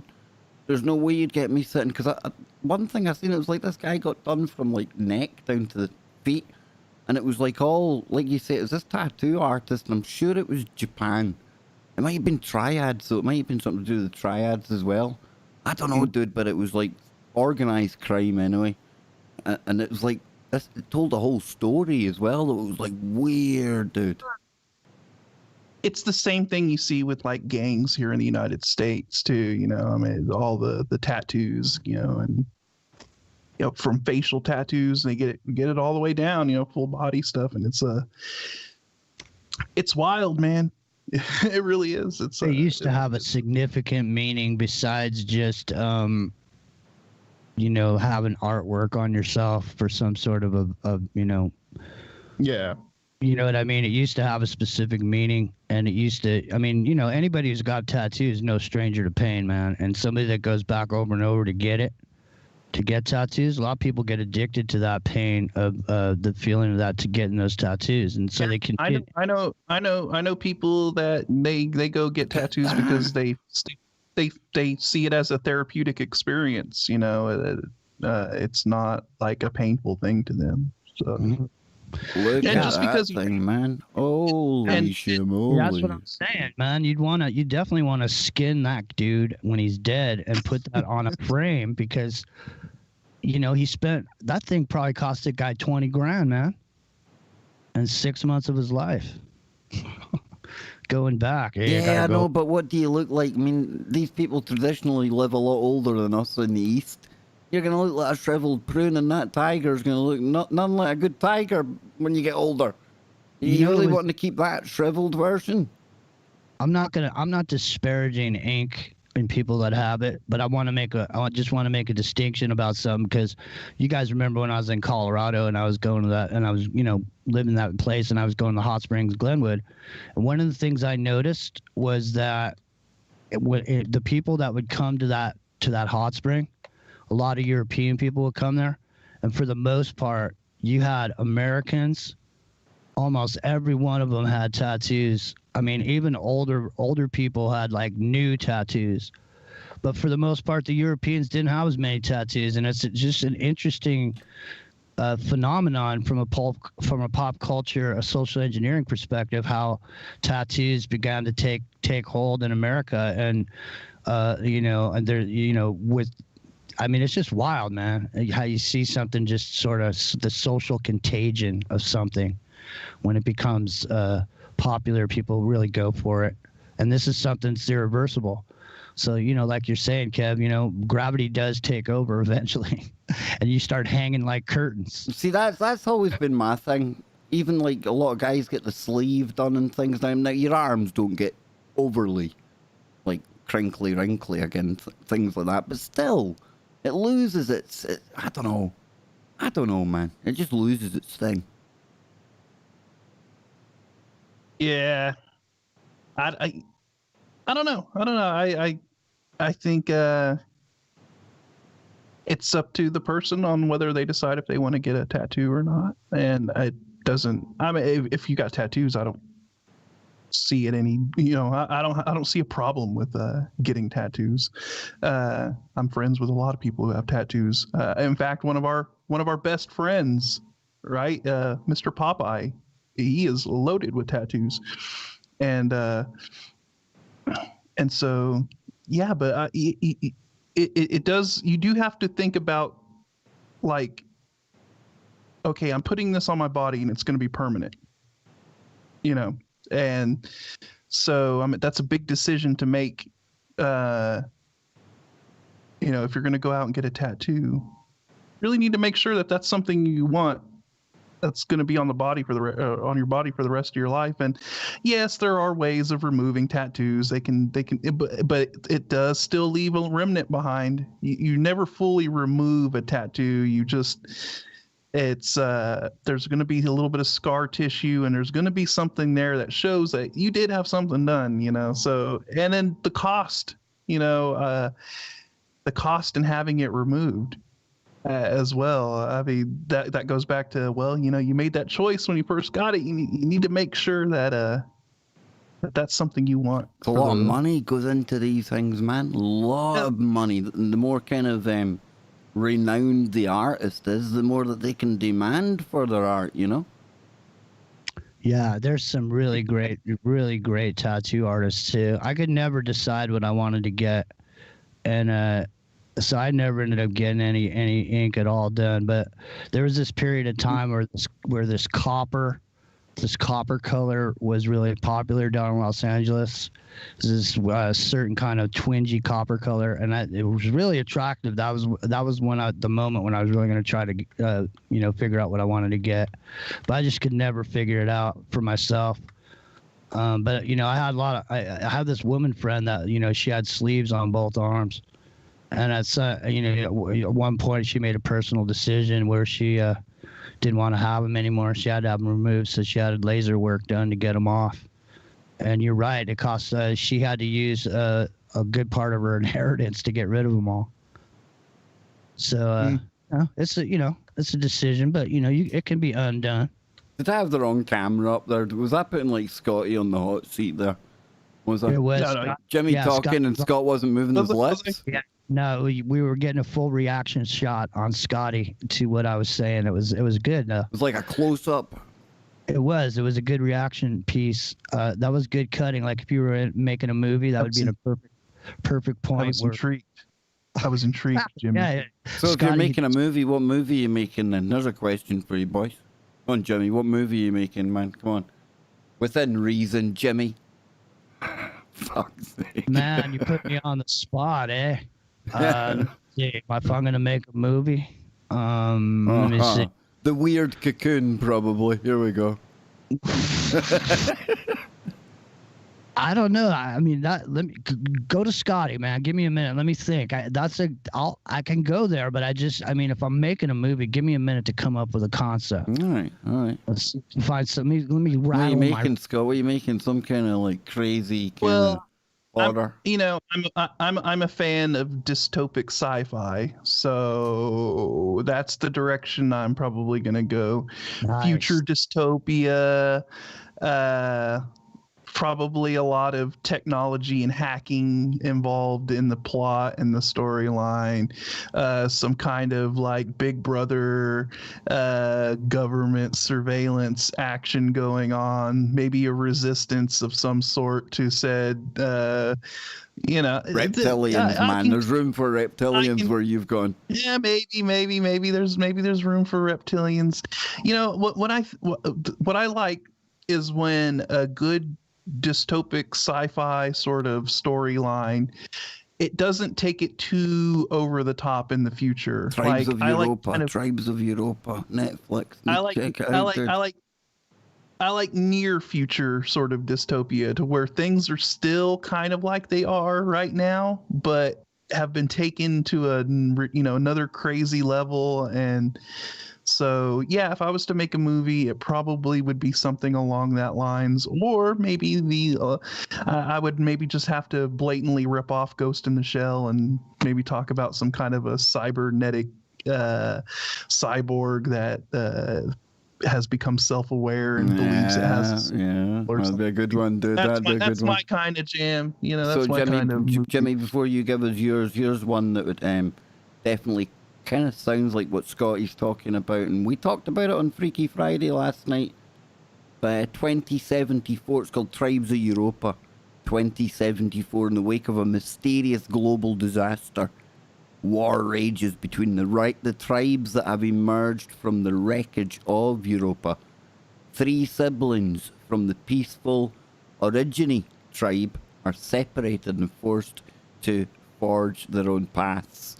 It is absolutely brilliant, and it's like 6 episodes. It's a German show, but it's got English dubbing over it. It's good, and that's the thing. I think it's 2029 or 2027. They get thrown back into the Dark Ages, but nobody knows why. And there's a mysterious group called the Atlanteans that have high technology, and nobody knows where it's come from. Yep.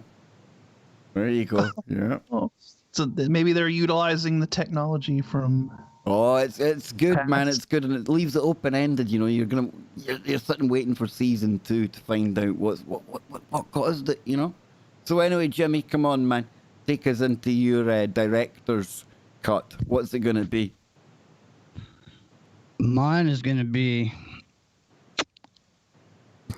Invasion of the Lizard Zombies. Oh, whoa!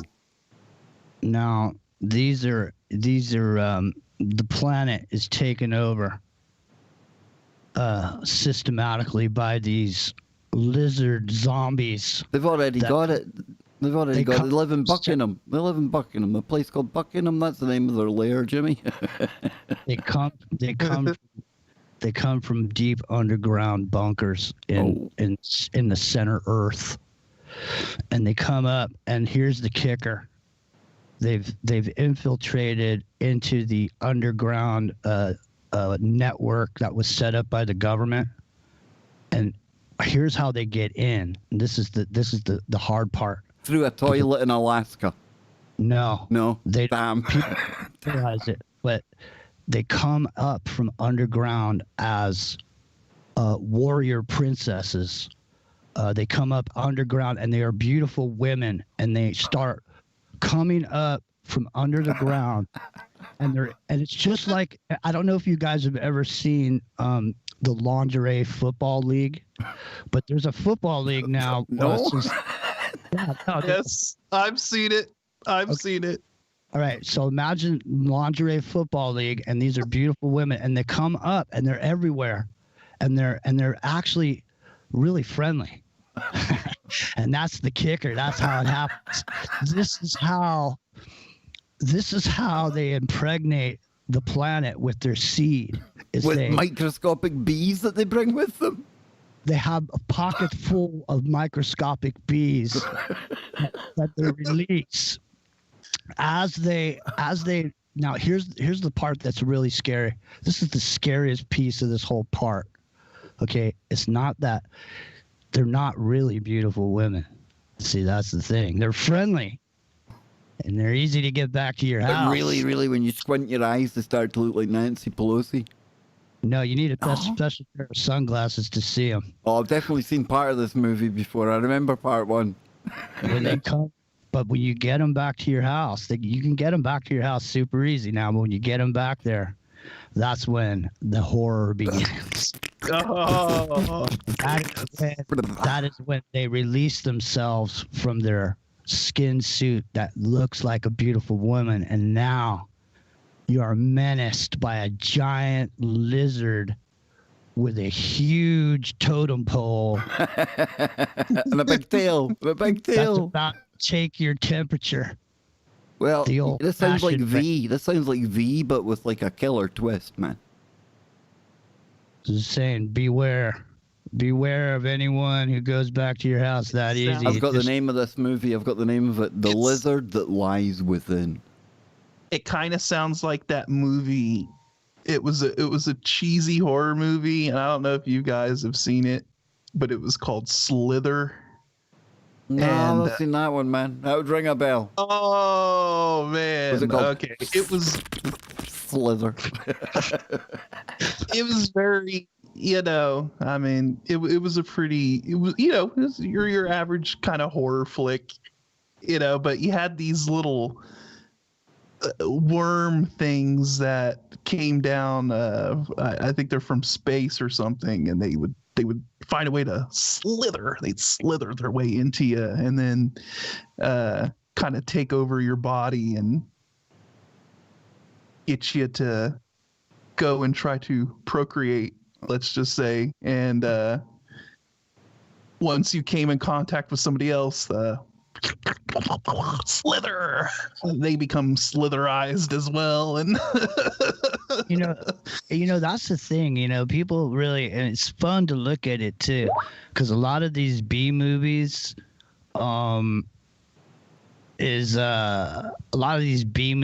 they're really movies, dude. I love them because they usually have a better storyline because they can't rely on the glitzy graphics and that, you know? Yeah, exactly.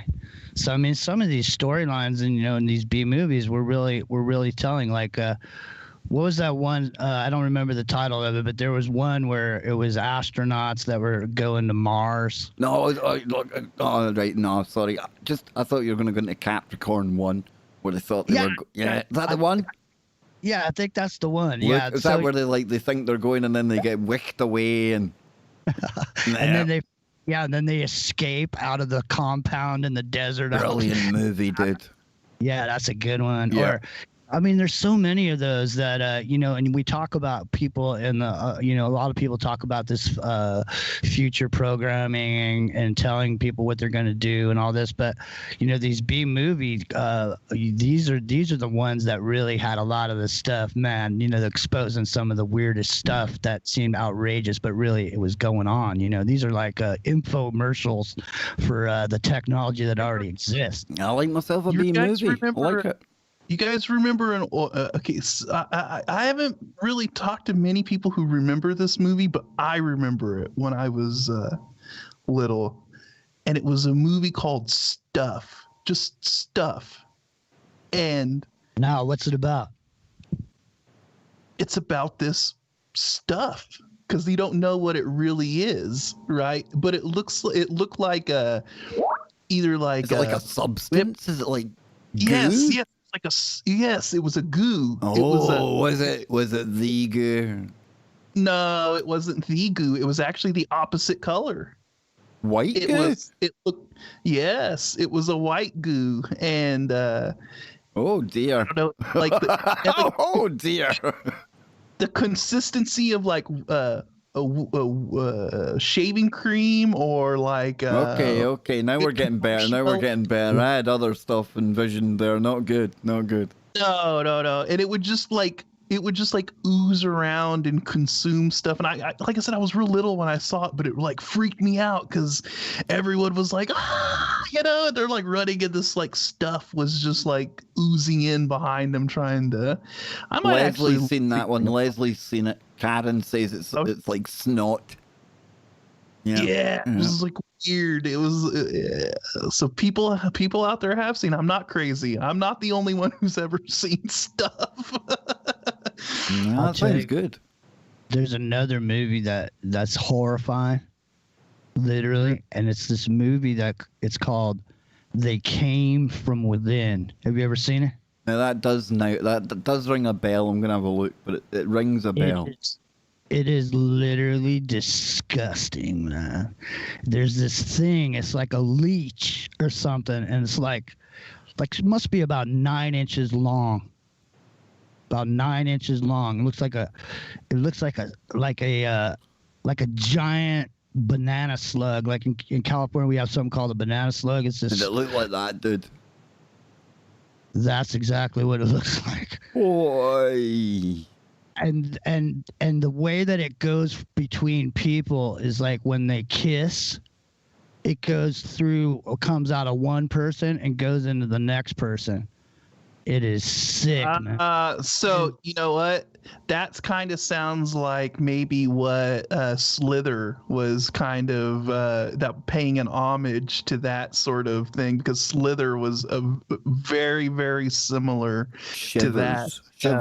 Shivers, also known as the Parasite Murders, and They Came from Within. 1975 Canadian science fiction body horror film written and directed by David Cronenberg and starring Paul Hampton. It was originally called The Orgy of the Blood Parasite. Suga Booga. I dropped the wiki link to the stuff. That's what it's called, The Stuff. The Stuff. Let me get that there. The sound effects when that thing is going from one. It's like this scene where this hot chick. The stuff is emerging out of his eyes. Like and his toothpaste mouth. coming out of him, Jimmy. It's like somebody's turned him into a big tub of toothpaste and they're squeezing him in the middle. There's this I don't scene. even remember what the plot was.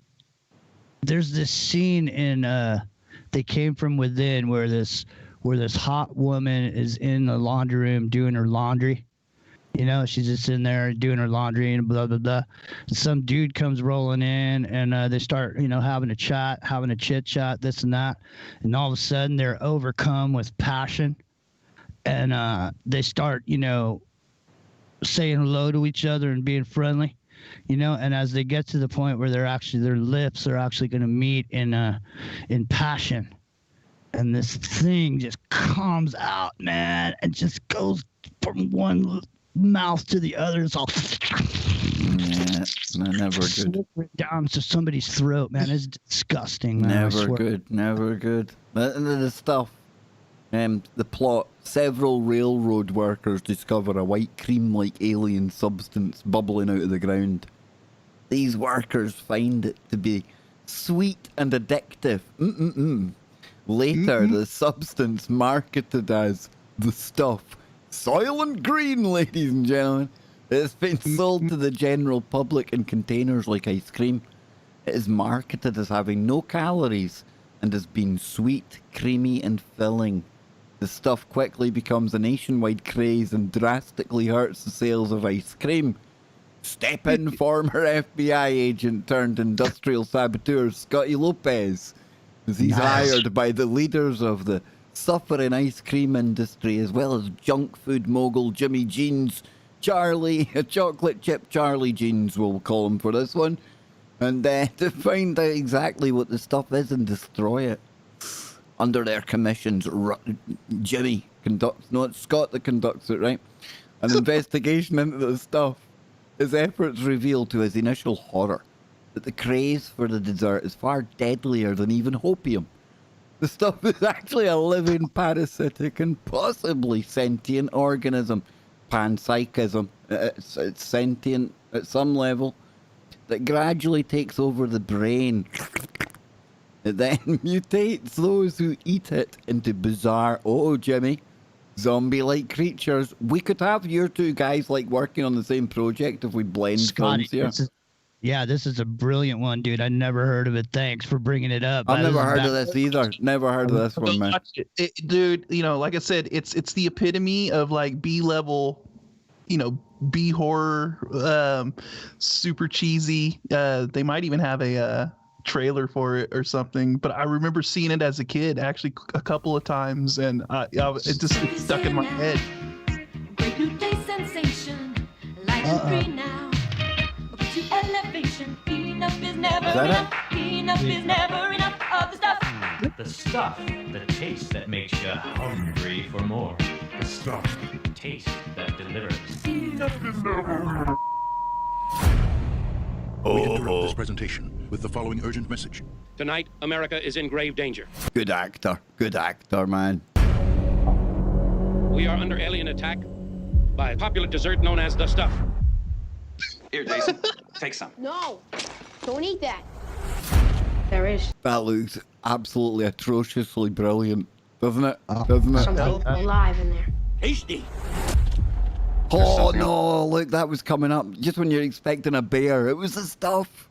Alive in yolk. It's called benign bacteria.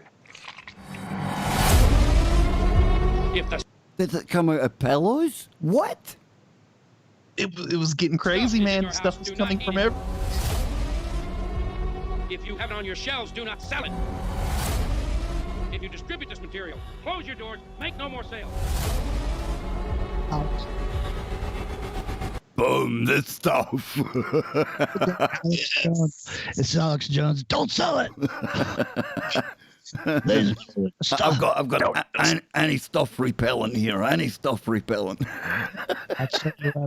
I'm telling you though, that the creamy goodness is so addicting that people just come out of it. I mean, they're just zombie-like, just looking for more. Would the marketing around it, Jimmy, be highly seductive to draw you into the stuff world? You know? I'm just saying. Somebody needs to meticulously go through, like, find certain clips of the stuff, where they're selling it in the stores, and like replace the branding on it with a 17th letter. Just Scott, your brain, man. Yeah, your mind to my mind. Bush Telegraph style, dude. We're there. I can do that on After Effects. I can remove one thing and put other things in hands and Don't eat it. Don't eat the stuff. It might taste sweet. But you get more than you bargained for with this stuff. That's right. It's addictive. The creamy goodness. You'll crawl on your hands and knees to the ends of the earth just to get one more slurp of it. Licking it up. Licking it like that bear. Like the bear under the toilet. Licking the honey out of the hive. You'll be licking that sweet, creamy goodness right out of the hive, Scotty, like that bear on your totem there. Well, listen, boys. I'm gonna go watch the stuff. I think I might go watch the stuff as well because we've gone over what is my optimum 2 hour. I think after 2 hours, when I watch a stream, usually, like I say, what you've not heard after 2 hours probably ain't gonna happen. You know, all the good stuff's probably been at that point. At that point, Jimmy's thinking, no, you can go for 10 hours and the good stuff comes. I was just thinking, man, I just barely even stretched. I thought I was about to stretch my legs and do some What time is it where you are, Jimmy? What time is it there? It's 8:08. Yeah, 4:08 a.m., dude. I'm a day ahead of you. Well, I've had a fantastic I've time traveled. It's like time traveling, boys. I'm like your early warning system. You know what I'm saying? When something bad's coming, Australia will go quiet first. That'll be our first warning. I always joke around like that. I'm like, I'm going to talk to future man Kev. He's 6 hours ahead, and he'll let me know 6 hours in advance what the hell is going on. Yeah. I could look for maybe one more funny story. I can warn Jimmy. 2 hours in advance. There you go. Yeah, man. Yeah. We got it covered. It's like, don't. Right, let me find one more crazy one before we go, right? Sounds good. And Thanks for having me, man. I'm looking forward to having some fun, because I need this fun at the end of the week. It's going through the relieving. Yeah, going through the meat grinder of the Monday through Friday barrage of the whiteout of information. All right, it's nice this could be a weird one. Sit back and just sit back and relax and open up your chakras and open up your archaeological mind for this one. And I don't know where this is going to go, right? Because it comes from our gold mine of weird links. All right, so it's a weird story somehow. It comes from Live Science. That's a pretty reputable science kind of publication. So if we come over here, an Ice Age horse skeleton found in a Utah backyard isn't what we thought. So the horse's fractured vertebrae showed signs of riding. So we've got a skeleton, looks like a horse, it's been ridden, and it looks a little bit like that. But where's the twist come?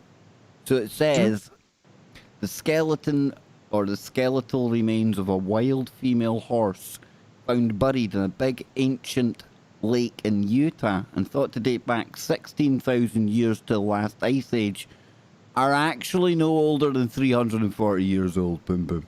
There you go then. The bones unearthed by landscapers in Lehi in Utah backyard in 2018 were initially dated to a period that ended roughly 11,700 years ago. That's about the time when Göbekli Tepe came into existence just then. But after analysing the horse's remains, scientists realised that the hoofed beast was actually a domestic horse that lived much more recently. So there you go. It was a wah. But if you ask me, still interesting, no? It is interesting, and it just shows how the initial dating of things can be wrong, and a lot of these sites that we talk about, these megalithic sites, we're basing, we're having to go off the numbers of their initial dating, right? And if they can't even properly date a horse that they thought was 16,000 years old or something like that, what makes you think that they can properly date these sites?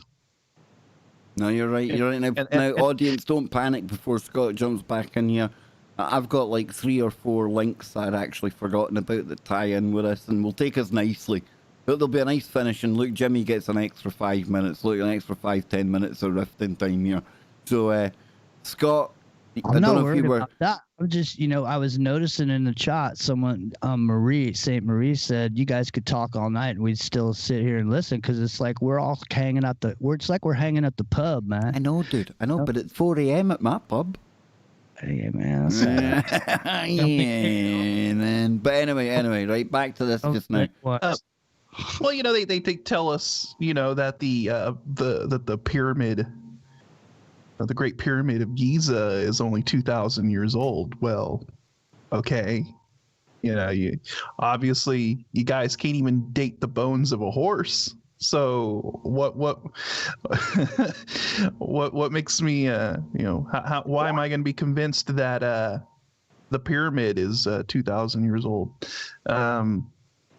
I think there's a lot of work to be done when it comes to trying to date stuff. And I don't even think we're ever going to be able to fully date things to to their exact age. There's always going to be this level of error that's going to exist, I would say. And so, Jimmy, yeah, I bet that we'll get Jimmy on it because we've got a few get here. Sorry, Scotty boy. Jimmy, you have quick thoughts because we're going to go rapid. Okay, yeah, no, I don't want to hold you up, man. Not impressed with the horse? Yeah, it is 4 a.m. and I have to see a man about a horse. So, yeah, horse. I don't know, man. I don't think things are, none of these things. I don't believe in any of the science that surrounds the dating of anything. I don't believe any of it, man. I mean, maybe the stuff where you can see different minerals from a magnetic perspective moving up into the crust, You know what I mean? So certain like iron and stuff, you know, that's affected by the magnetic pull of the planet. I can see that, you know, they can see that there's a flip. I can believe some of that, but when it happened is the part that I always have a problem with. So I think Scotty's 100% correct, Amundo, and there's no way of knowing which direction the wind is blowing. Well, Kip Baker. Right-o. Now then, next one. I know I'm going fast here, folks, but this is a cool one, actually. Last night we were talking about Nibiru, right? Oh, we got into the poles and magnetics and stuff like that. The night before, Scott, we were talking about Neanderthals. Remember they found the tooth? Mm-hmm. Right? Well, check this one out. Neanderthals went away after Earth's magnetic poles flipped, causing a climate crisis 42,000 years ago. Whoa. So we had a flip, they reckon. Earth's magnetic poles flipped 42,000 years ago, which may have triggered a global crisis. New study. The resulting changes in temperatures and radiation levels may have actually got rid of many of the large mammals. The event may have ultimately contributed to the extinction of the Neanderthals. So, thoughts, boys, on that one? Go ahead. I don't want to say anything other than I had no idea you had that article when I just talked about the magnetics. No, you didn't. No, you didn't. No. And because I'd said to Scotty before the show, I'd said, Scotty, we've got one that follows on. So, pole flip, 42,000 years ago, potentially. That's not long ago in cosmic terms. No, because I thought the pole flip time frame was like 800,000 years is what I had previously heard. And if it only happened as recently as 42,000, well, according to them, and here we go, we're having to depend on the dates that they give us, which, you know, you could either take it or leave it. But if it happened that recently, then wouldn't that mean that we're not due for one for quite a while then? Now, all of a sudden, or are these are we talking about these sort of pole flip events that don't go all the way, right? Like a partial pole flip that kind of occurs in between the main pole flips. So you have like your main pole flips, but maybe you're dealing with certain times when it almost is there and the poles are located in very extreme positions on the planet, like almost completely at a 90-degree angle to where they're at now, but they never reach that tipping point, right, to where they do the flip and they end up restabilizing and all of that. So we could be talking about an event like that where maybe it was a near pole flip but not a complete pole flip. Nase has thrown Nibiru into the mix, question mark. There we go, Nibiru. And I might as well, while we're talking about it, throw out my mom's little hypothesis. Full screen for this, and then Jimmy's gonna take it. This is good. Get ready, folks. This is good. This is gonna blow Jimmy's mind too, because I never thought of it from this perspective. I mean, I'm sure maybe some people have, but so when we're talking about Planet 9, right, that they just discovered, which if they wouldn't have stripped Pluto of its planetary status, it would actually be Planet 10, or, you know, in Roman numeral, you know, or Planet X, if you will. And so, you know, Caltech and all of these other, you know, they've detected the gravitational waves. They've detected that there's something out there, but nobody has been able to see it. You know, we haven't been able to get eyes on the object, if you will. Well, my mom threw this little theory out there. What if we're dealing with a planet-sized mothership that is cloaked? And if I'm assuming if they have the technology to build a planet-sized mothership that is probably traveling around, you know, intergalactically, from solar system to solar system, or even just whatever they're doing, then they would probably have the technology to cloak themselves, and remove themselves from the visible light spectrum. And so the only evidence that they're there is because they are, their mothership is the size of a planet, so it's going to be putting out a gravitational field on par with a planetary object. So that would be the one marker that you could say, hey, there's something out there, but we can't see it. Why? Well, it's because they're in Klingon cloak mode right now, buddy, and they're just kind of sitting out there waiting. So that was the theory my mom threw out, and I was like, wow, I never even thought of it from that perspective. And so maybe the Anunnaki are returning, man. Maybe they're just good. I like it. So Jimmy, just answering ZX there before I came back to you, he said, what about this object having stuff with it?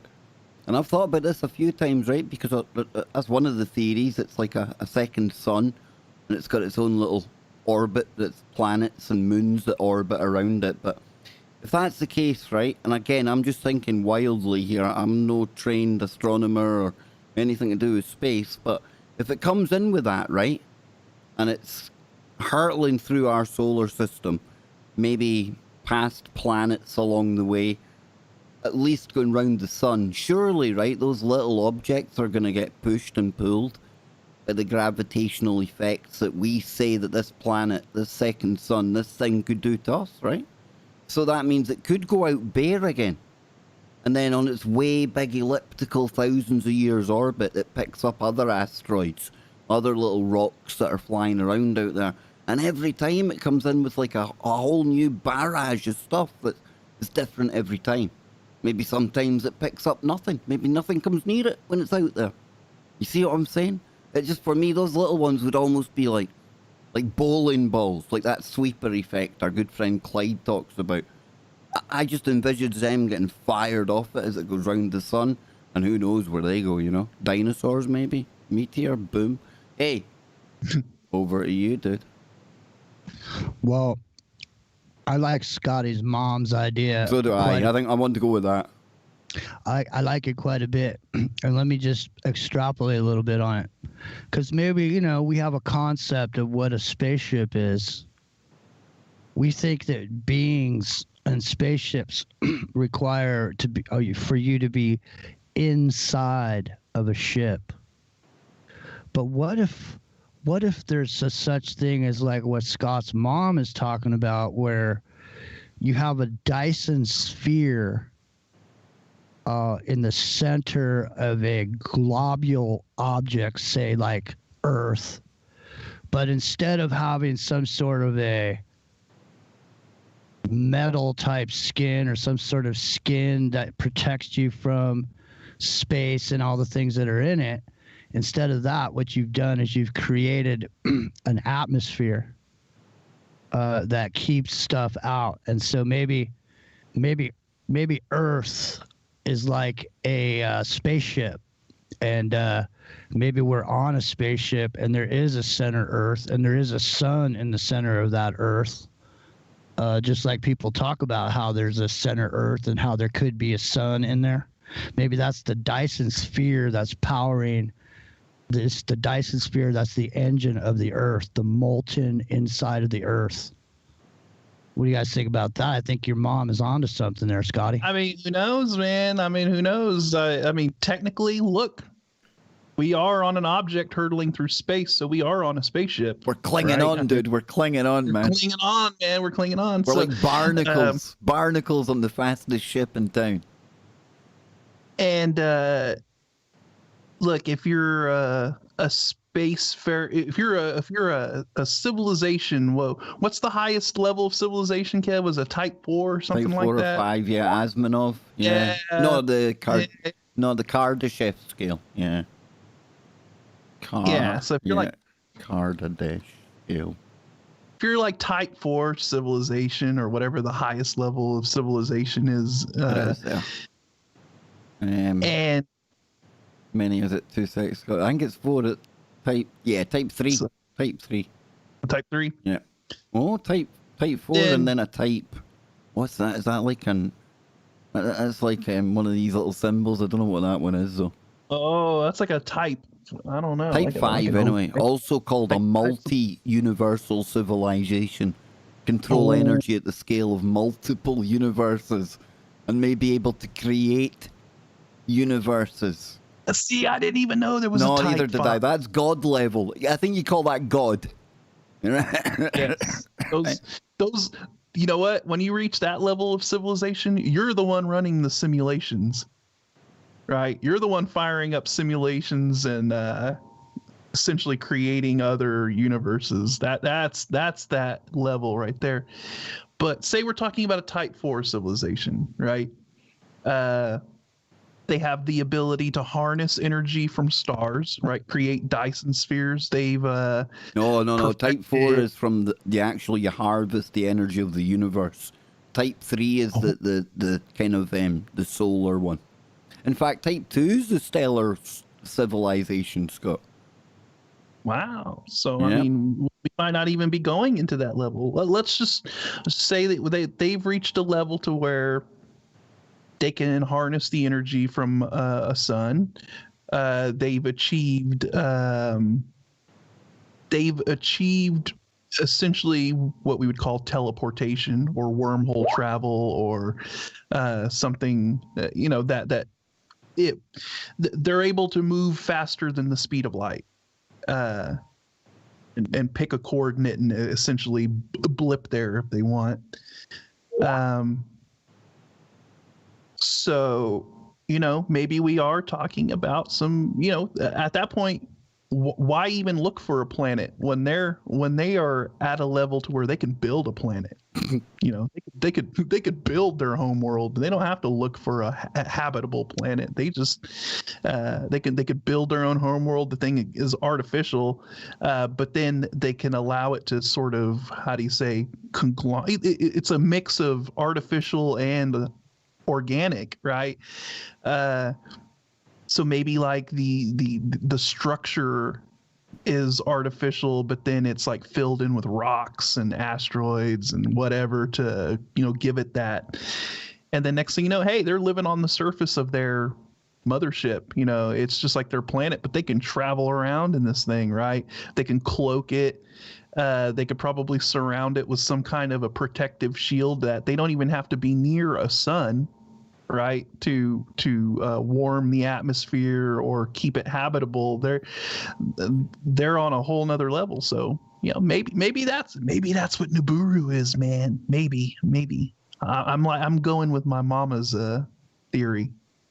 Yeah, me too. I think and we've seen those videos of pictures of the sun where it looks like something is like putting a hose down to the sun and sucking up some sun.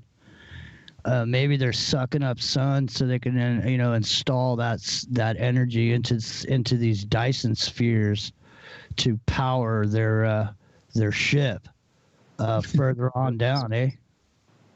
Yeah, I mean, who knows? Maybe they just see stars as like gas station stops, right? Like, oh, okay, let's swing Stargate by. Universe, so they done that.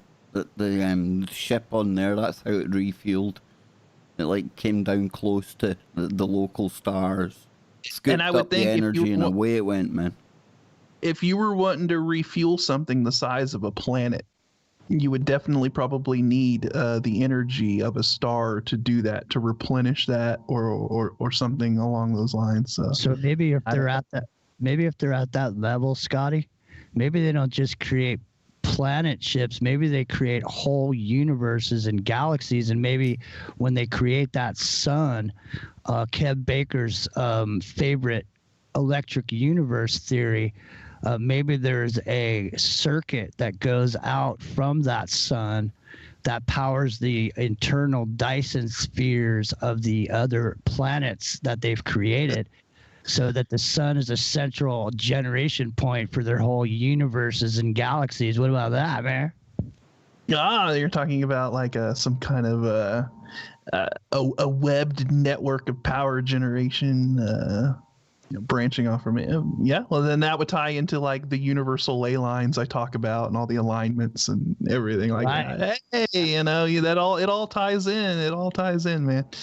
It's a branch circuit from a central power supply that we call the sun. Or it doesn't matter. It doesn't matter because right now we're all in the Borg. And yes, drone.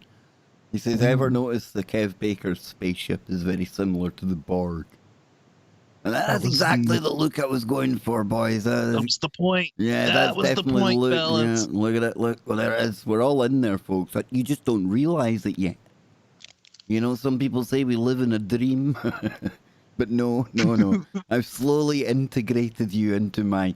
You know who built it for me, boys? You know who built it? Elon Musk built it, you know? Yeah, Elon said, Kev, I've got just the shenanigan for you. Yeah. I've seen them on the some of the big tech shout out YouTube to channels. Drone, by the way. Sorry, big shout out to Drone. Yep, seen you over on Jimmy's a few times. Drone, good to see you. Yeah. Excellent. Yeah, shout out. I've seen on some of the tech channels like Linus Tech Tips that they've got the beta kit for Starlink. Nice. You know, the satellite and everything. And woo! You want to talk about fast? Buddy. Yeah, Talk that's the about way it's fast. going, man. I tell you, the sci-fi age is cool. But next story, final story. Sci-fi age is cool, but then you get weird science. And we've touched on some weird science tonight, and this next story is kind of cool, right? Because, again, it links together a lot of what we've been talking about. If I can just find it here, give me 2 seconds. So we were talking about Neanderthals, yes? We've had the Neanderthal talk. We've had to talk about crazy robots at the start of the show. The farting robots, yes. Nikobo, if you want to own a farting cat robot that looks nothing like a cat and farts like this, poop poop, poop poop, that's how it farts, you can get that, but weird science alert, weird science alert. Excuse me, it's ma'am. Well, I don't know what you would call this. Neanderthal-like mini brains created in a lab with CRISPR. Jimmy, organoids, not robotoids, but organoids that contain an ancient version of a gene. And they assured me it's nothing to do with you, Jimmy. Don't you worry, you're not getting planted in any organoids yet. That influences brain development are smaller and bumpier than those with human genes. Now, just the mere thought of that, we don't even need to go into this, but the thought of them recreating, like, what would you call it? Synthetic, I don't know, like, is it a Neanderthal? Is this some kind of new, like, is it a homunculus? Is it a husk? To me, are they growing husks in the lab, boys? To me, I mean, we're talking about, it looks like, I mean, this is teetering. This is, you know, really shaving the edge of like cloning and stuff, right? I mean, they're essentially cloning. There's Dennis the monk. Look, Dennis the monk. Dennis. Denisovians. Nice. Yeah. Good idea, Jimmy, to have researchers creating brain-like organoids, my friend, with a variant of Jimmy. Well, I don't know. Yeah, but I mean, if you want some gene therapy, let me know. So, here we go. Jimmy's gene therapy, dude. You should have a show named that, man. Hey, so what was this article about again? He's got a new name for a she's away, and he's like, yeah. No. I was gonna say, I think if you can create a brain in the laboratory, I think it's really good because there's a whole bunch of people that could really use a brain in this world. And even a Neanderthal brain would be an upgrade at this point, right? That's what I'm saying. Yeah. Great point, Jimmy. Great point. But anyways, I hear brains taste like haggis. Well, who knows, dude? That's one thing I haven't ate. That's one thing, like, I know there's people have tried that, and not for me.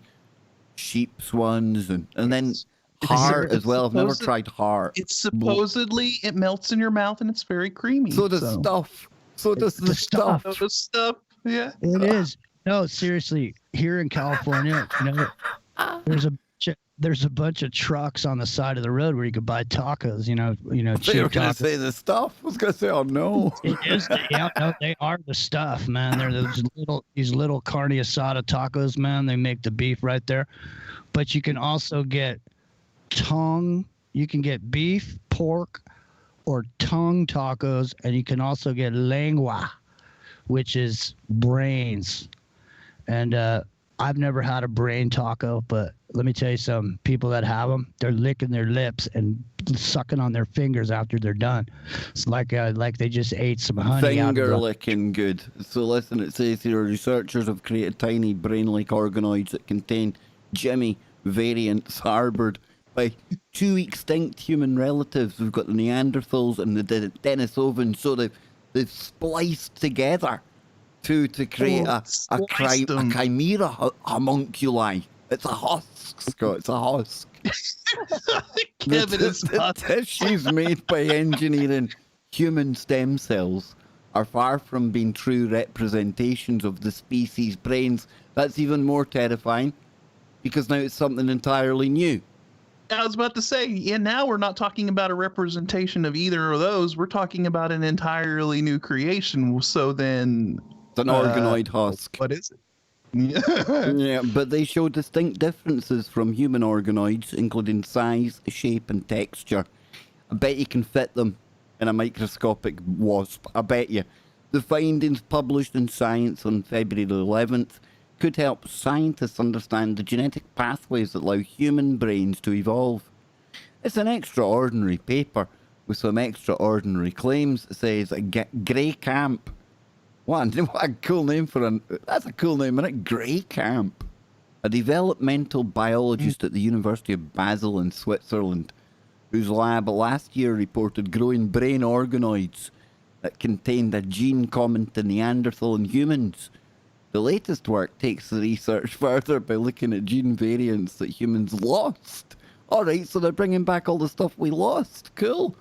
But Camp remains skeptical about the implications of the results and says that the work opens more questions that will require investigation. So humans are more closely related to Neanderthals and Denisovans than to any living primate.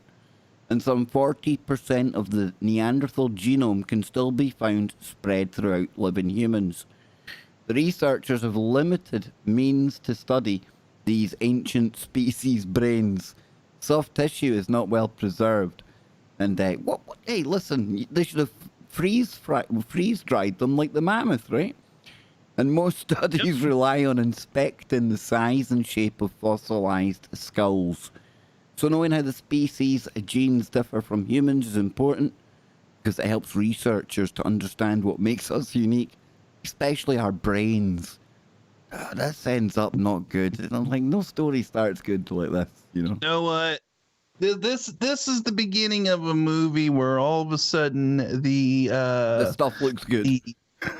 The psychotic wild man that was grown in the lab breaks out and starts running amok, and well, hang on, Scott. Hang on now. Buzzachino's chipped in with something. We can answer this for him because he says, so when they do the CRISPR with monkeys' brains, will we actually have the dawn of the Planet of the Apes? Me and Scott brought up a story where in China they've done just that. Remember they'd done it, Scott? They'd given the monkey the intelligence gene. They gave, what kind of monkeys were they? Macaque monkeys. Yes, they spliced macaque monkey brains with some human genetics and made them smarter. And I was like, oh, that's just a really, really good idea because we've never seen anything represented in movies that, where that ended up well. I mean, this is the kind of stuff that, I don't think we need to be playing around with any of this, growing brains and splicing species brains. And now we know why the monkeys have a chainsaw. We forgot, Scott. We forgot that they had genetically modified Jimmy. Yes. There's a there's a cool monkey that's half human that's from China. I don't know its name, but if you searched half human monkey from China, you'll see it. And you know, it's an interesting thing because you know, the whole movie Planet of the Apes, you know, and how the whole thing is like so evolution and then there's de-evolution. You know, that's the thing about the book The Origin of the Species is lots of people talk about the evolution part, but no one really ever discusses the de-evolution or devo, the de-evolution of you know, civilization. And I think there's a lot of de-evolution that's going on. There's a lot of metaphors around this monkey brain that we all have. You know, apparently that's where. I don't know about the one you're talking about, but this one's far better, Jimmy. The hypothetical human Z. Like yeah, that. no, that's what he was. This is a dude. This is a human Z from China. Go ahead. That's all you need is that. This guy is a human Z. He smoked cigarettes and stuff, man. He drank beer. He was just like every American. America, monkeys. He was a humanity. That's kind of weird, dude. How can I invest in Jimmy's elephant prostate business? I think he's onto something there. We've even left his elephant up in the corner, like. Yeah, yeah. He's the elephant man. I was going to say that, but I thought, oh, hi, Django. Let me tell you something, man. I'm look at telling this. you Look at this before you jump in, because this, and then you can say your bit. No, Ben, I definitely do not want to jump in. World's first human monkey hybrid. See, and that was the same story with the brain, because it's the same time of year last year, August last year.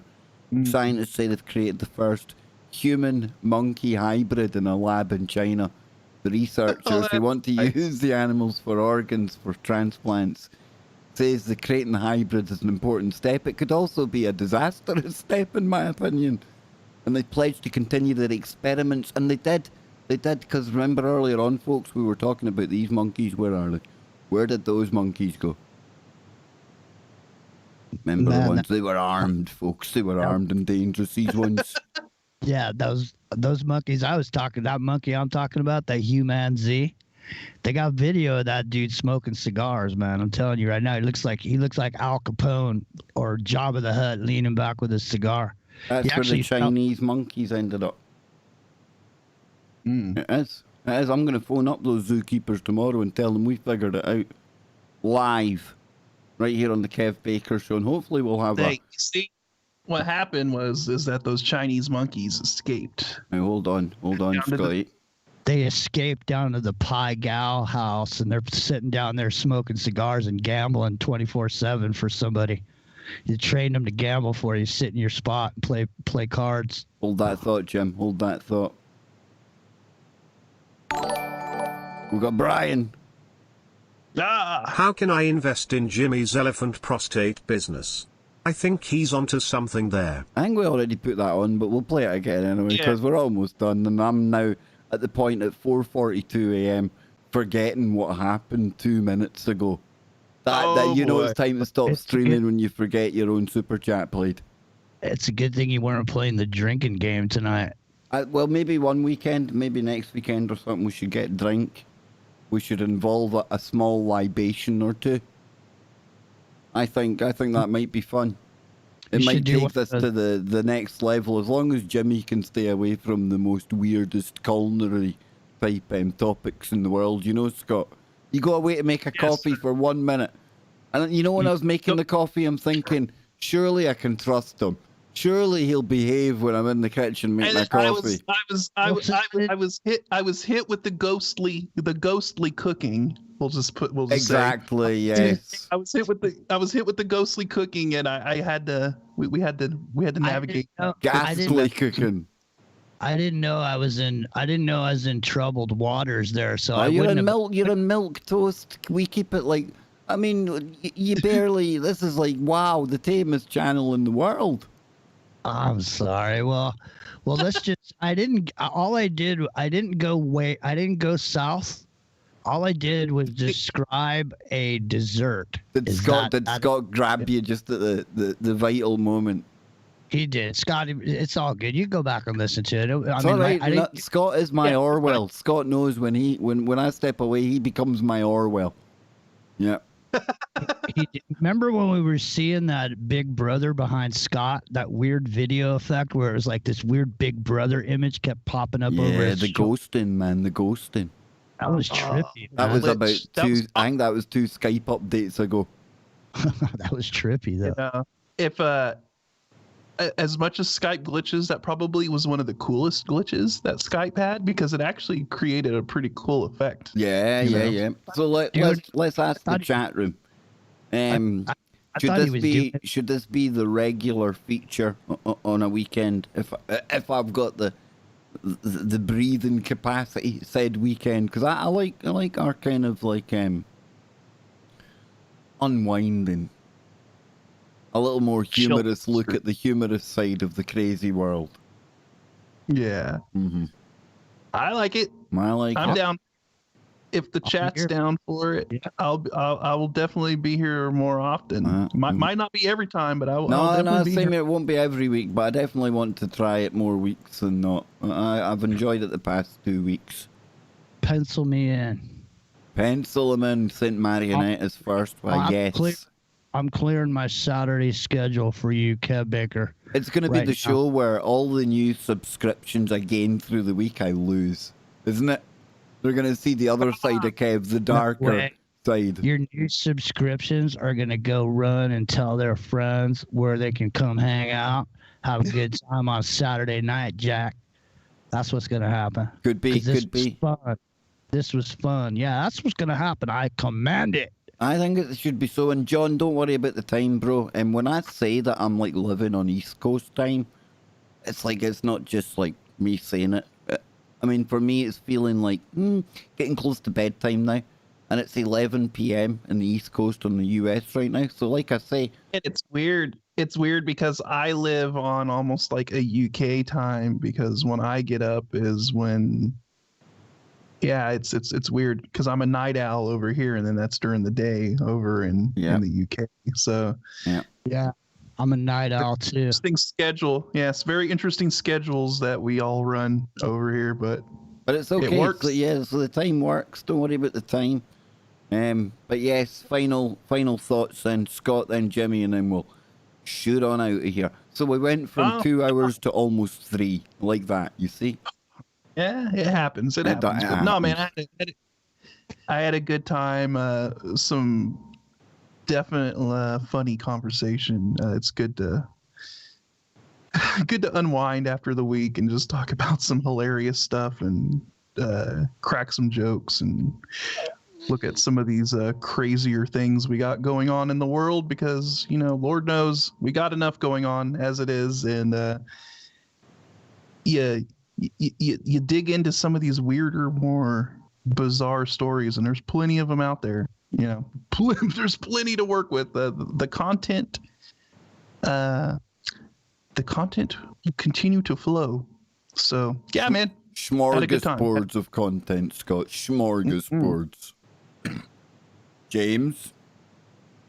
Well, I just want to say I think I really learned an important lesson tonight on the show. Cooking tips with Kev. I know. You know what? That we learned about a great movie that I didn't know about. Stuff. Yeah. Right. And so, like I said, man, I've just learned so much tonight, and it's been a pleasure to be here. And I think the most important thing I learned is I really want to put this out there. I got to get the information out. I got to get it out. I got to get the truth out right now, ladies and gentlemen. I got to tell you the main lesson that I've learned tonight here on the Kev Baker Show, and that is, if you see a monkey, run. And he's got a chainsaw or a knife, you take it away from him and spank that monkey as hard as you can until you see the stuff, and then you'll know you're finished. Ladies and gentlemen, Jimmy Jeans, aka Elephant Man. Wow. Wow, dude. I like it. Very clever. Very clever. Well, this has been fun. Remember, folks, if you're new here, click the red subscribe button. I would imagine most of you are regulars here. So why not go one step further, become a member? And the member zone will be open at some point tomorrow. Just keep checking back on the channel or the Discord.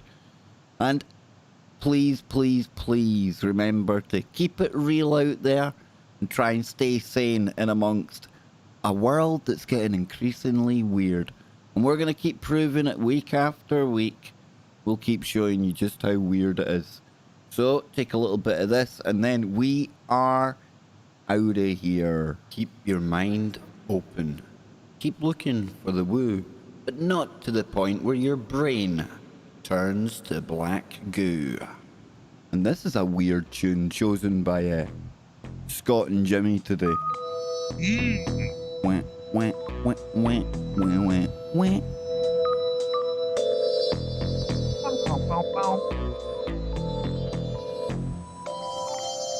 Wah, wah, wah, wah, wah, wah, wah, wah, wah. It sounds like, isn't it really apropos for the Wizard's Cupboard though? Doesn't it sound like Jimmy would sit there? That's what's playing in the background. His crystals swinging and his dream catchers going and running around with his rabbit's foot. And look, he's got joysticks on the go. And, I'm burning some incense as we speak. See, dude, see? Preparing it. The Cougar Club is open, boys and girls. The Cougar Club is open. Man corn, Jimmy.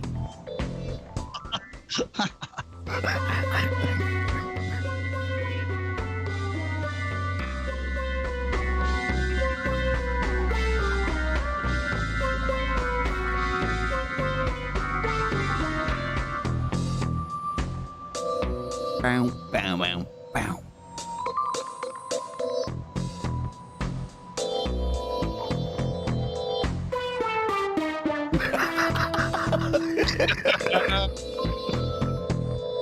Me thinks somebody took more than just the cap when they composed this. It sounds more like somebody decomposing.